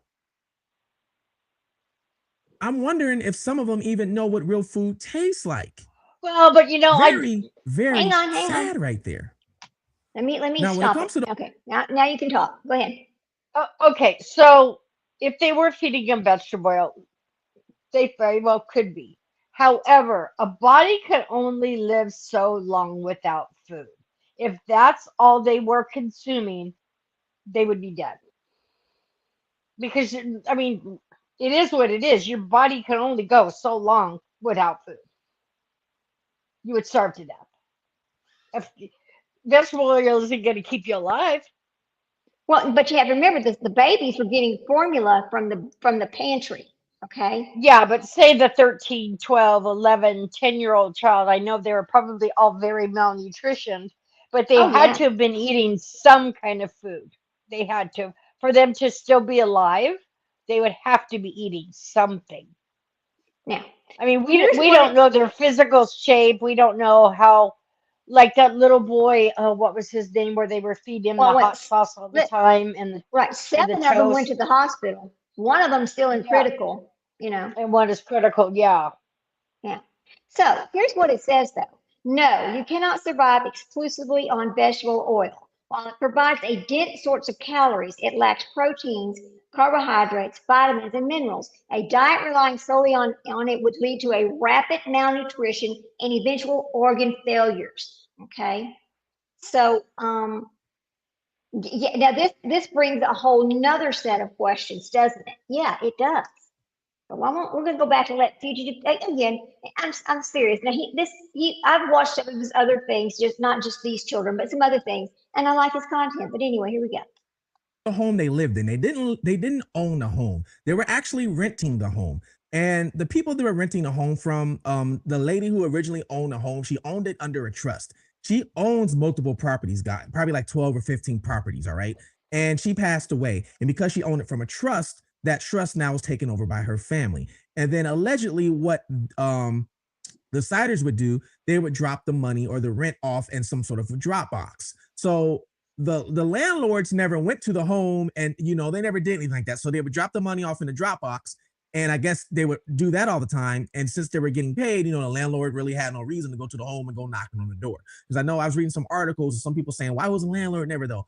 Well, if you paying your rent, there's no sense for the landlord to even show up and bother you, right? That's right. Unless you're complaining about something in the house, then they might come over. But besides that, they're really not showing up to bug you as long as you're paying your rent, especially when they own these many properties. Like I said, they own a lot of properties. It's not just one or two. So it makes sense why the landlord probably was not there. Now, back to the victim.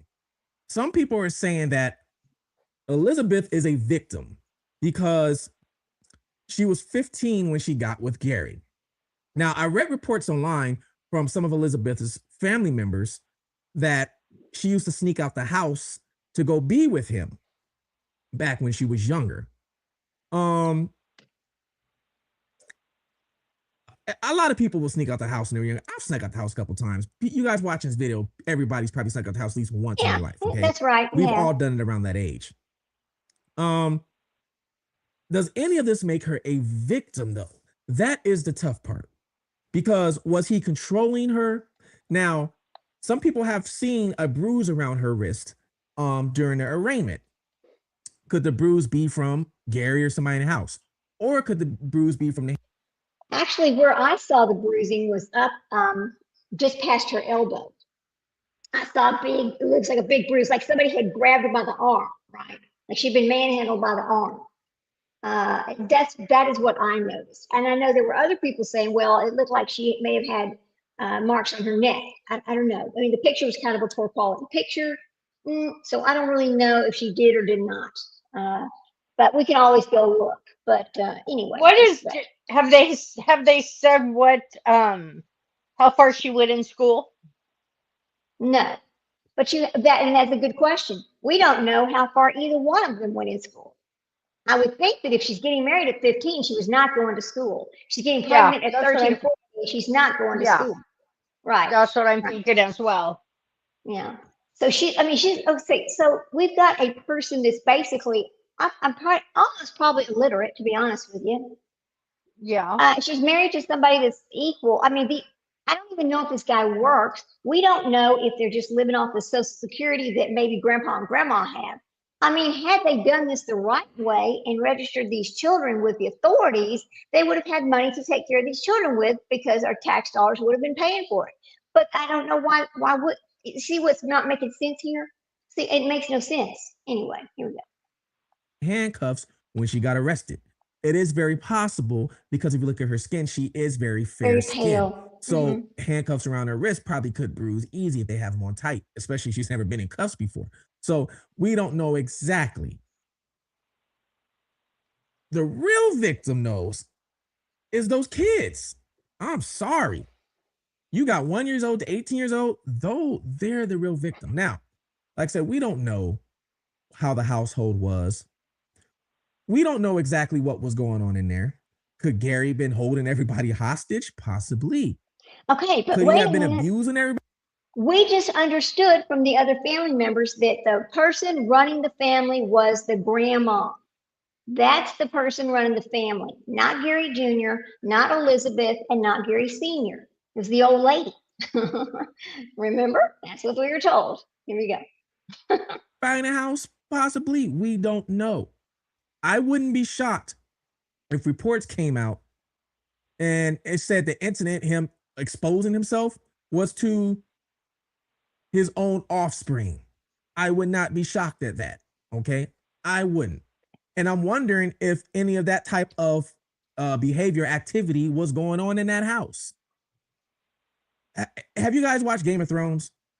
Yes. For you guys that haven't watched Game of Thrones, and for you guys that do have watched Game of Thrones, this is probably going to jog memory for you.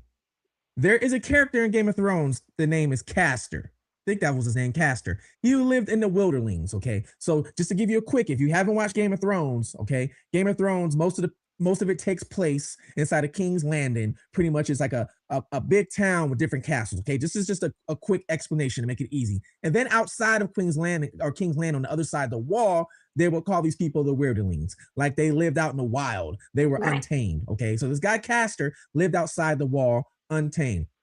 Some people ventured out, ran into Castor. Guess who Castor lives with? Castor lives with, I think it was like 19 women. All of the women were his wives. But they weren't only his wives. Guess what else? He was their father. And what he did was anytime he had a boy that was born, he would terminate them. Okay. This and what he's talking, this is almost, I'm going to skip past what he's talking about right there and just go to the end of his show. But yeah, I do know what he's talking about. But I'm going to tell you something else, and this is just a little history lesson, and I don't know how many other people know this or not. But if you go back to the days, let's talk about the Tudors. Let's talk about them.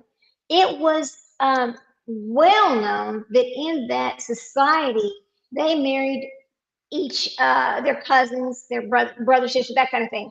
That also happened in the Egyptian society as well, because they wanted to keep. This is what's strange about it. They wanted to keep royal blood, royal blood. And they had no idea that when they did this, they were going to create babies that could not survive because of all the different problems that you have from double DNA. You know what I'm talking about. The disabilities that it causes from incest, right? So, yeah. Go ahead. No, I was just going to say the familiar DNA. Yeah, that's what it is. Anyway, so we're going to go past this, but anyway, we'll let him get to the end. But I just wanted to show what he had to say because he had some pretty interesting. You guys, let me know what you think. When it comes to Elizabeth being a victim, do you think she was a victim? Do you think she still is a victim? Do you think she should have known better? Okay. And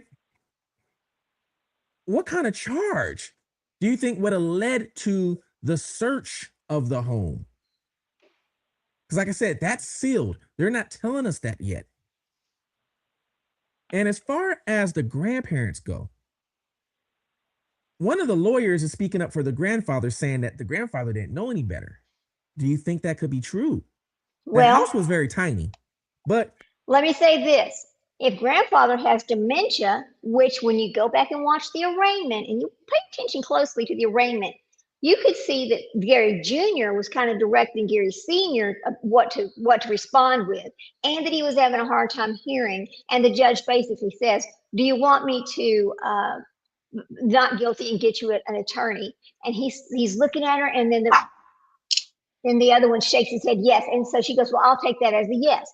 So the grandfather might be incapable of, he might have dementia. He might not realize what the hell is really going on. I don't know. Anyway, we'll let him keep going here.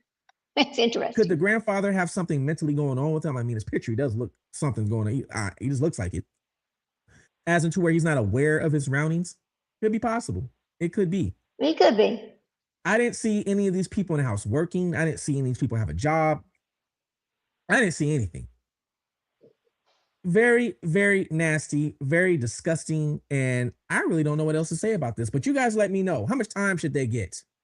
And you know what's sad about this? You know what's really sad? What's going to happen with the children? Yes. Well, the 18-year-old's really not a kid anymore. The 18-year-old's an adult. But the 18-year-old, they said, has the mind of a 7-year-old. So what's going to happen with them? They're going to... I mean, that is the question. What is going to happen with them? Right. Okay. So that is fugitive TV. And I just wanted to show part of his and let him give his information to us, because I think he's done a really good job on this. And he had information that maybe I didn't hear yesterday, but I did find some of it today. So now we're going to get off of that and we're going to move on to the next thing I want to talk about. Now I'm going to show y'all something, and this is where we're going to get off into misinformation. Because when I saw this pop up over there on TikTok, I'm not going to show the whole thing because, I really can't. But I want you to see that I know this is not from this house. This is how this starts. This is exactly how this kind of crap starts. One person will put some fake damn video out there. Other people start adding to it. And pretty soon, well, that's the story and that's the narrative, right? So let me share my screen right quick. Hang on. Now, I'm only going to show just a minute of it, so you got to pay attention fast, okay? All right, here we go. Share screen. All right, now, this is going to be right here. I've got to pull up TikTok first, and then I've got to go over to, I think it's this one right here. No, that's not that one. Hang on a minute. Oh, Lordy. No, I know where it's at. Hang on. We're not going to pull it up from here. We're going to pull it up from over here. All right, hang on just a second, because I have this right here. I forgot I had it over here. Okay. Let's see. Here we go. I'm gonna pull it from right here. It's actually a. All right. There, it's right here. Let me get this right here. Okay. Now you got to watch carefully. Okay. I'm gonna open this file. Hang on, I got to share it. Hang on.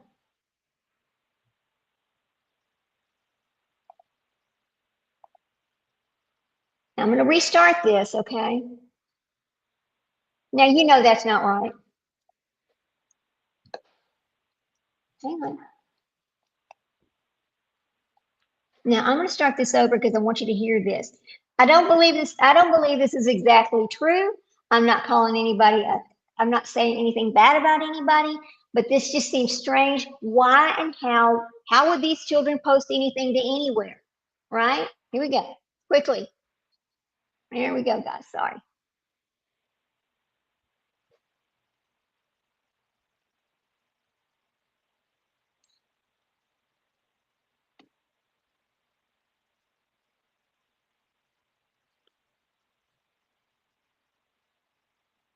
Now, I'm gonna ask you a question right there. I'm gonna put this back over here. Sprinkle, did any of those Okay. children have Facebook pages? No, no. I doubt there's even internet in that home. That's right. I doubt there is either. I do not believe one bit. I don't believe this is. I don't know where the information came from. I don't know where she got this information from. I don't know. I don't know who this is. But when I saw this, I thought there is no way. What are we No. doing? These are people who That, cannot and even those really communicate. and those kids were, and I'm sorry, but those kids were clean. Right. Those kids in those pictures were clean. The kids that came out of that home were not Right. clean, and their clothes were not clean. That's right. So That's that's what I'm talking that's about right there. yeah. Yeah. Complete, just complete misinformation. Let me show about this one. Okay, hold on this one. Now, this one could be real. I'm not sure, but let me share the screen on this one too, guys. Hang on a minute. Now, this is going to be, I'm going to give full credit to who it belongs to and all that. Hang on just a second. It's right here. All right. Let me make sure y'all can see it okay. It's right there. Okay, make sure everybody can see it. Now, okay, let me get this going. Close. I wish I could make it smaller. Why is it so big? Okay, here we go. This is from the news station WBNS.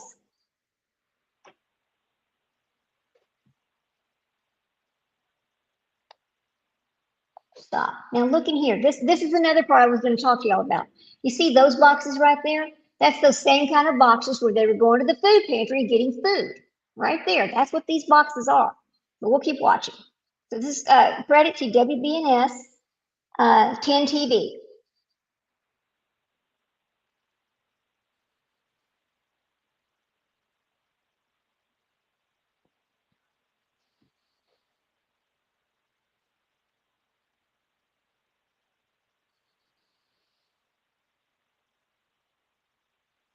So hearing that right there from the TV news station, you tell me how any child had access to Facebook or any other type of social media. Thank you. And it's not, no.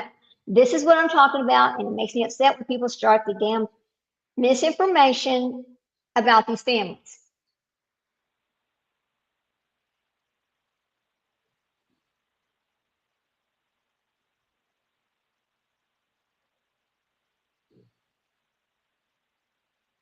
I can't hear anything.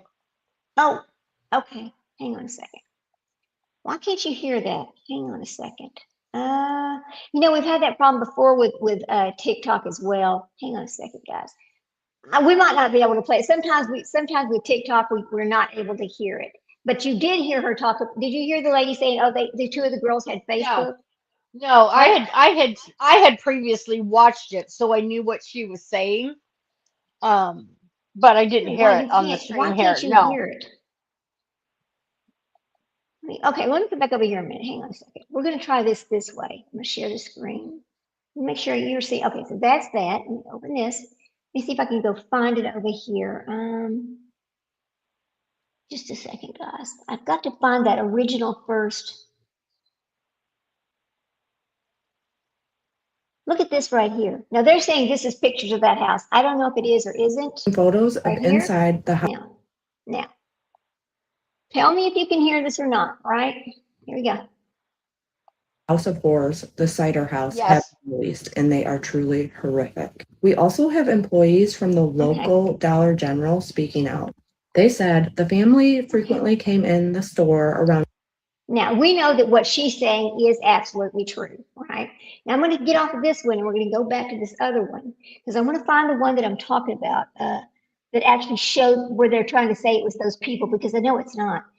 I mean, well, watch this. Watch this one right here. This is from Office Door.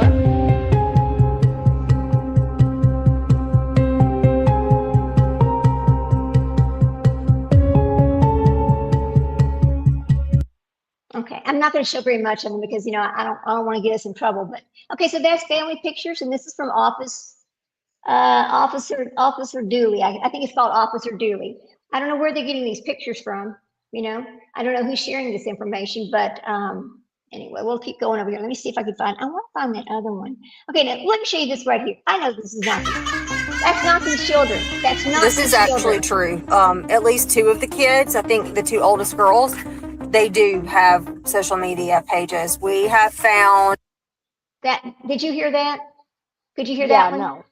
Okay. Yeah. What? Yeah. Yes or no? You could hear it. Yes, you could hear it. No, they didn't have social media pages. Okay, thank you. All right, that's what I'm trying to get to because I'm like, that's not even. Those aren't even the same children. Why do people make this stuff up? Why are they involved? Why do they do these to these families? These families. This is what happens. You end up with a damn circus, okay? You just end up with a circus. I'm gonna get off of there. I don't really want to show that stuff, but you just get off on a circus, and I think it's ridiculous. Look at all the other cases that we have had where these children, where there's something going on, it turns into a circus. Then everybody stops covering it because no longer have anything true out there. Have anything from law enforcement. You have only a bunch of speculation, a bunch of rumors, and things like that. And then people won't talk about the case anymore. And that hurts the missing children and that hurts the families of these missing children. So that's the kind of thing that just really, I find it very upsetting. And I don't want that to happen in this case. I want to put a stop to that now. Don't wait till nobody talks about it anymore. All right. Right. Now here's another little story that just popped up. Let me see if I can pull this up over here. All right. Now listen.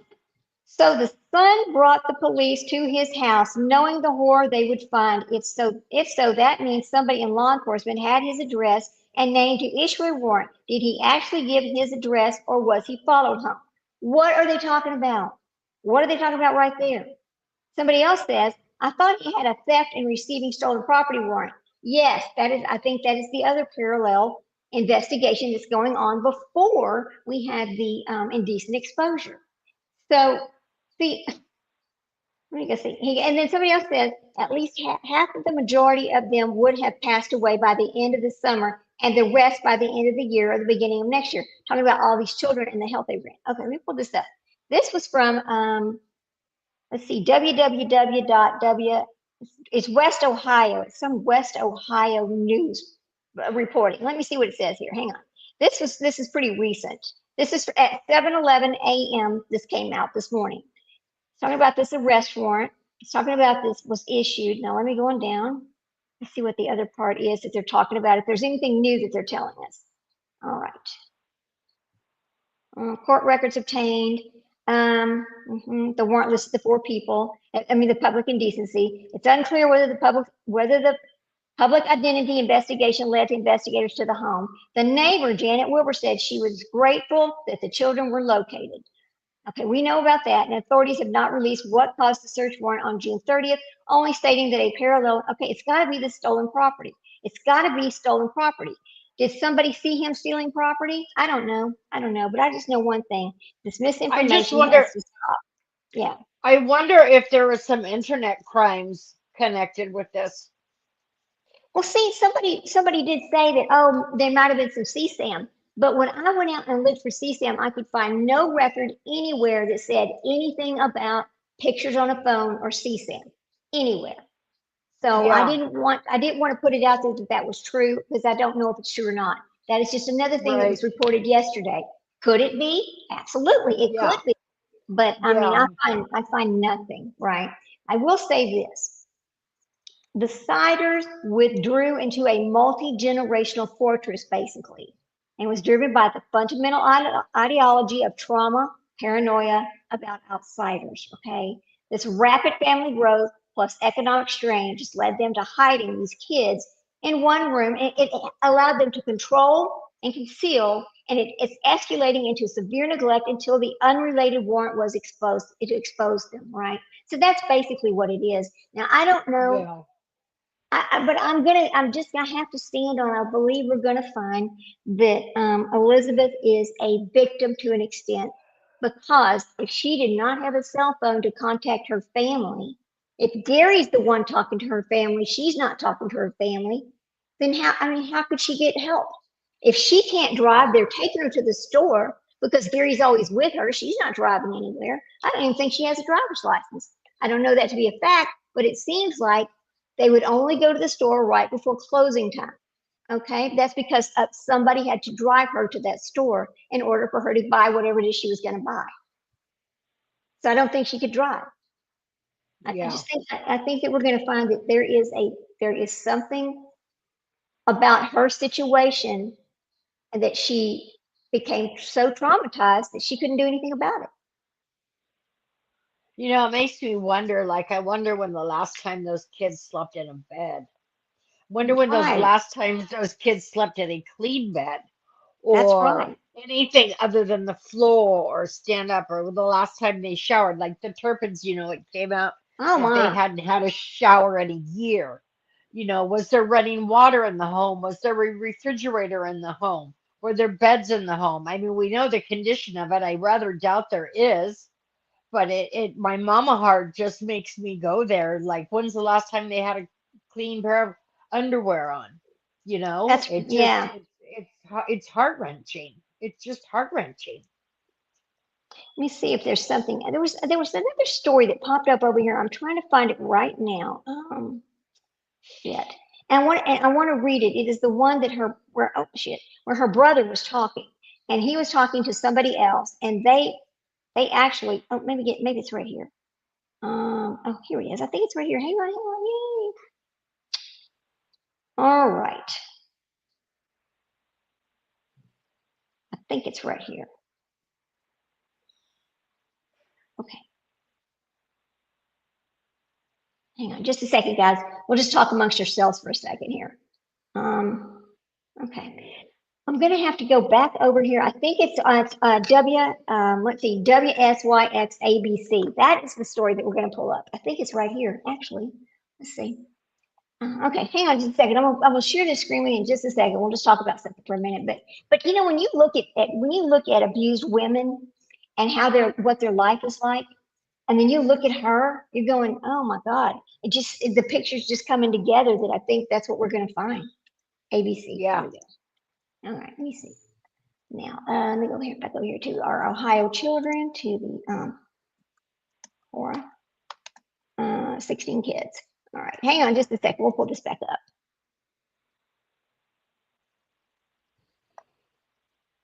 All right, let's see.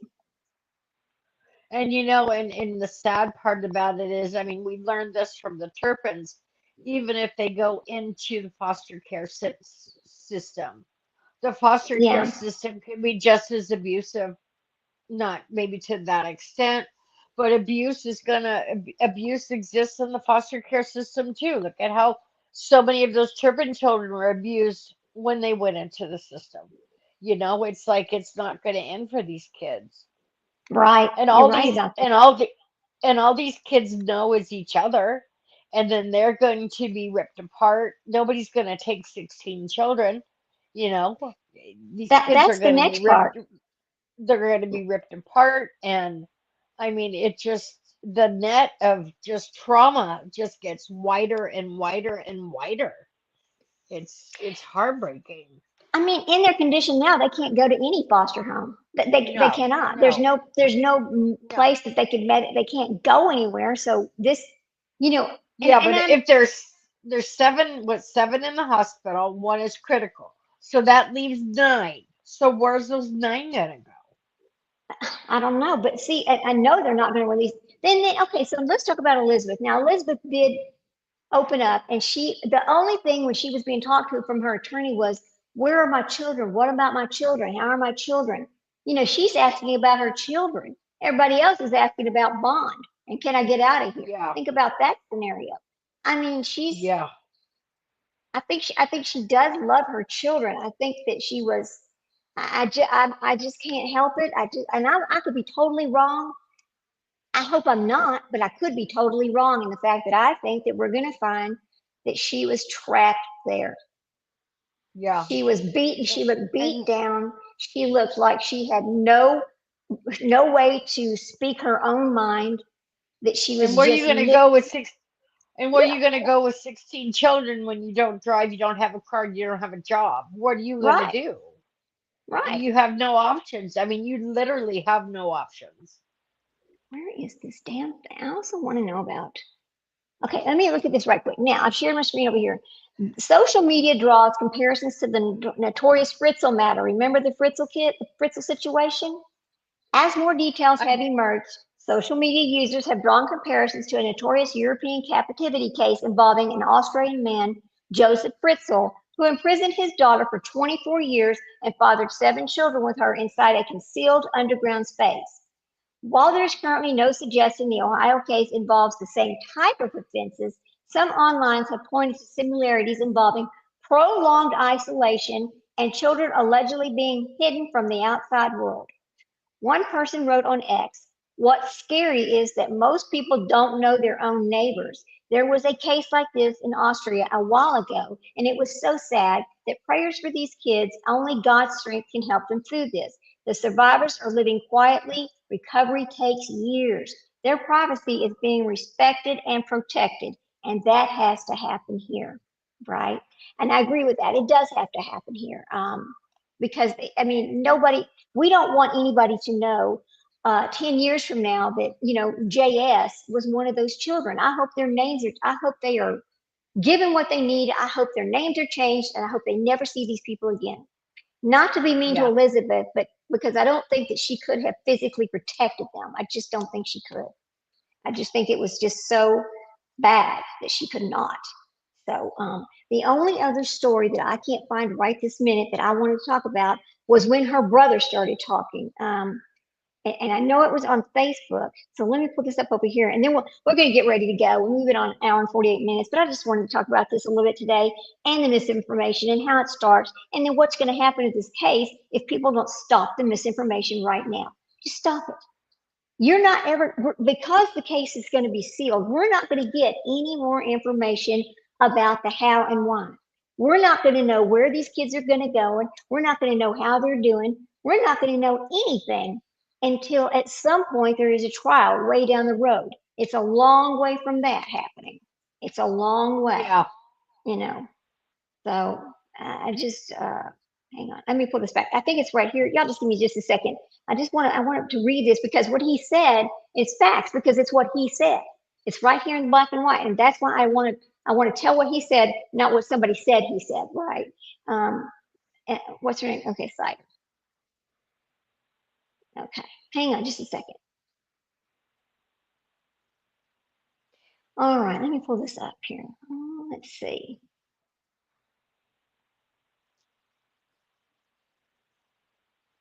Okay. No, damn it. I might have to just go to Facebook, and you know I don't do Facebook. I just can't stand I know you Facebook. don't. I know. I know. Okay, Gary Sider's family. Let's just do it this way. We'll do it this way. I'll just say Gary Sider's family speaks and see what comes up. There we go. I think that'll work. Let's see. All right. Okay, let's see. Let's see. Oh, here we go. One relative who did speak publicly is a person named Tessie Siders, who told reporters she was shocked by the allegations. Now, Tessie Siders is a direct relative of Gary Sr., Jr., and the mom. She says she hadn't seen Gary Siders Sr. and Christina Siders in years. She remembered relatives describing them as wonderful parents when their own children were young. She said she was crazy, shocked by the allegations, and had never met Gary Jr. and Elizabeth's children. Tessie, why not? Where you been, Tessie? I guess families do just, drift apart. I guess you have to think about it like that. So she goes, Yeah. let's see. It's been a decade since Tessie Siders last saw Gary Siders Sr. and his wife. I think that is going to be Gary Sr.'s sister. That's what I think. So she was completely blindsided when she learned of their arrest along with her youngest child and daughter-in-law. Okay, let's see. What else is down here? Gary Siders too. Oh, listen to this. He did have a job. So Gary Siders too was working as a DoorDash delivery driver and attorney for his wife and mother. He was. So Gary Jr. was working DoorDashing. So he had a little job. Okay. Tessie, whose late husband was. Oh, wait a minute. I got it wrong. Tessie's, whose late husband was related to the Siders, recalled the praise of other relatives had for Slider Sr., who was 73, and Christina, who was 66, remembering them as wonderful people. As far as I know, the family talks about Lynn and Gary like everybody says they were wonderful parents when everybody else was little. But this is from years ago, right? Tessie told the U.S. Sun, saying that the relatives referred to Christina as Lynn. So when you hear the word Lynn Siders, that's actually Christina. So when the news broke of the Siders family's arrest, Tessie was shocked, but even more horrified by the allegations and the conditions that these children lived in. She says it's crazy, it's unbelievable. Now, Tessie told the U.S. Sun that she last spoke to the Siders around 2018 when she sold them a car. This is 2026, and you are somehow related to these people? We didn't really keep up with them. My husband went through cancer, so that was our focus that she added. At that time, Tessie said that she was aware that Gary Siders Jr., who was 36, and his wife Elizabeth Siders were parents. When asked if all 16 children found inside the disheveled home in Hamden, Ohio on Tuesday were the young couples, Tessie couldn't say definitely, but was pretty sure. So she didn't really even know. I wouldn't swear to it, but I'm sure it's little Gary and his girlfriend, Tessie said. I know they had some, but I never met the children. Ohio Attorney General Andy Wilson was aghast when he was explaining the conditions of this home. About 80 miles southeast of the Columbus, describing it's one of the worst environments that he has seen in his entire career. What we saw down here today is, well, we heard that. It really looked like third world.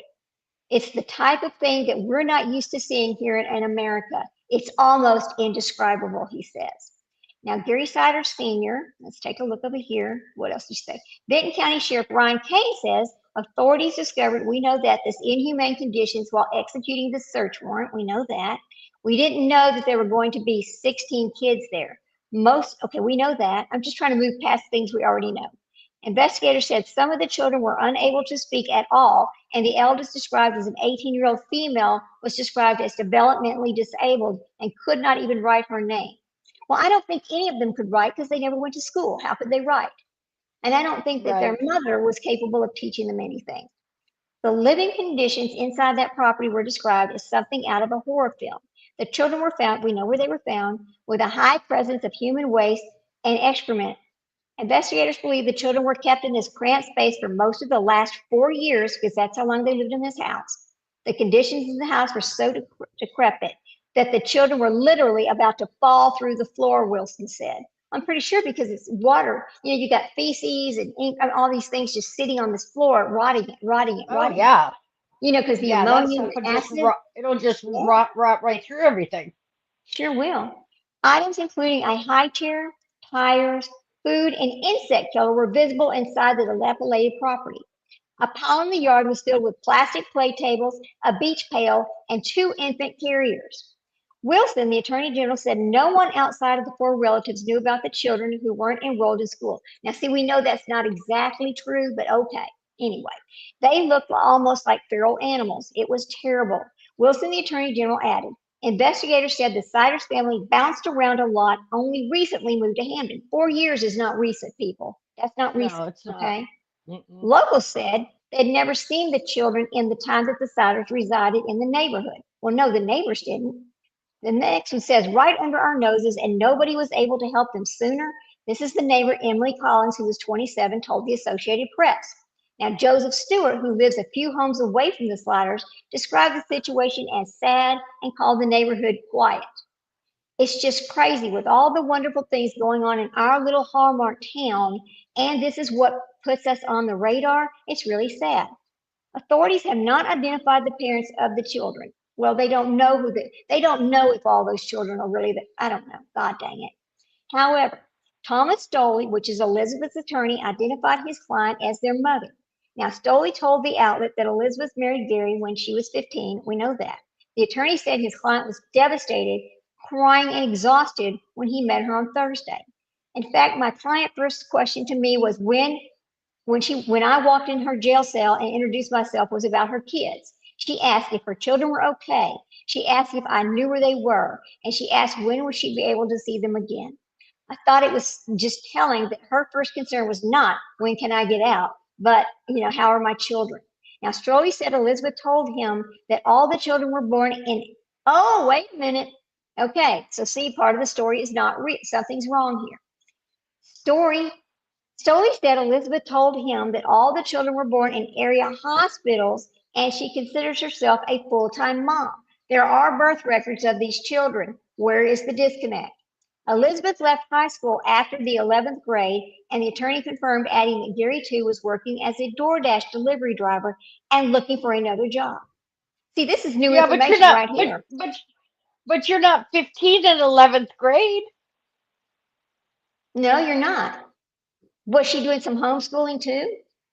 Was she doing Yeah, some, you're 15 is not 11th grade. And if she had the baby at 13, that Yeah. would be more like 8th grade. So something's wrong with that story. 7th grade. 7th grade. Now, while the headlines may be sensational, there's a real human component to this, and so I would ask people to give this process time to play out. Now, Dorian Baum, the attorney for the Siders seniors, urged the public to let the case play out before passing any judgment. We ask the community at large, as well as anyone who might have interest in this case, to take a deep breath, step back, and let the case play out and the facts play out, Baum says. Siders seniors, Christina Siders, and Elizabeth were each charged. We know that. They have all pled not guilty and are being held on $300,000 bond. Now, let me see. Now, that is new information. I had no idea. Okay, so there are birth certificates. Folks, there are birth certificates to these children somewhere. People knew about these children. What happened and why were they not tracked? They have birth certificates. How many were born in Ohio? How many were born in a different state? They have social security numbers. If they have birth certificates and they're born in hospitals, they're going to have social security numbers. Do you think that she might have lied to her attorney right then? We don't know. We're not going to know that, but again, because the records are sealed. So there you go. There's some new information to talk about. We don't know. I can't see her lying to her attorney when she knows that she is facing many, many years in jail, unless she's just not able to. I don't know, girl. I don't know. There's something weird there too. Now I feel like I got to get on this little side trail over here and figure out. Okay, well, if they were all born in area hospitals, there are birth certificates out there. Then there are people who know about these kids. They're not just off the record. They are on the record somewhere. Why aren't the doctors following up and wondering why they're not coming in for their immunizations, their well baby checks, all of that? And then here's the question. Well, I mean, do you just have the baby and they send you home and you never hear from the hospital again? They've got to be on Medicaid. They have to be on Medicaid. Who paid for them to be born? Exactly. I mean, think about that. So this, we can get on a little side trail here. I mean, well, we can't because we're not going to be able to. But yes, there is so much information that has not come out and it's not going to come out. But there you go. There's a new information for you. So I just wanted to come and talk about that today. So now we know, based on what she said, it is also misinformation for us to say there is no record of these children being born anywhere, because that is not what their mother said. She says they were born in area hospitals. There you go. Okay. With that, I think we're going to get ready to call it a night. It's been 2 hours, and I only wanted to be on about an hour. But there you go. That is the latest and the greatest on this case. And I don't know that I'm going to talk about it anymore, because really there's going to be nothing new coming out, because again, the records are sealed. What else can we find out, right? Yeah. Everybody, the family has spoken. Nobody in that family is going to take any responsibility for knowing that those children were living in that condition. Nobody is. But I'm still going to stand by and say that I believe we're going to find Elizabeth has some part of being a victim as well as a perpetrator. Let's leave it at that. Okay. Yeah. So, Yeah. good to see you, Sprinkle. Thank you for coming in. Appreciate you. Yeah, of course. Yeah, of Yeah. course. We we are going to do our Gypsy Rose Blanchard and Casey Anthony comparison, because they may not have the same exact crime, but they are the exact same people. They are in the middle of rebranding themselves, trying to come back in. I think that Casey Anthony has saw exactly what Gypsy Rose Blanchard, the heathen, did, and she's trying to repeat that same behavior. I think she is. I mean, what do we call it? 2 books, 2 lies, 1 truth. Y'all get ready to watch that, Right. because it's coming out soon. Anyway. So with that, go ahead and take this on out. Sprinkle. All right. And don't forget to hug your babies. That's right. We talk about this every time we come on. We say it, because life is short. Our time with them's even shorter. With that, I'm going to say, go take care of yourself. Enjoy your 4th of July. Go do some fireworks. Have fun. See you guys later. See you tomorrow. Bye, guys. All right. Good night, Oh, and everybody. hit that like button and share and subscribe. Bye. Bye. Oh, he's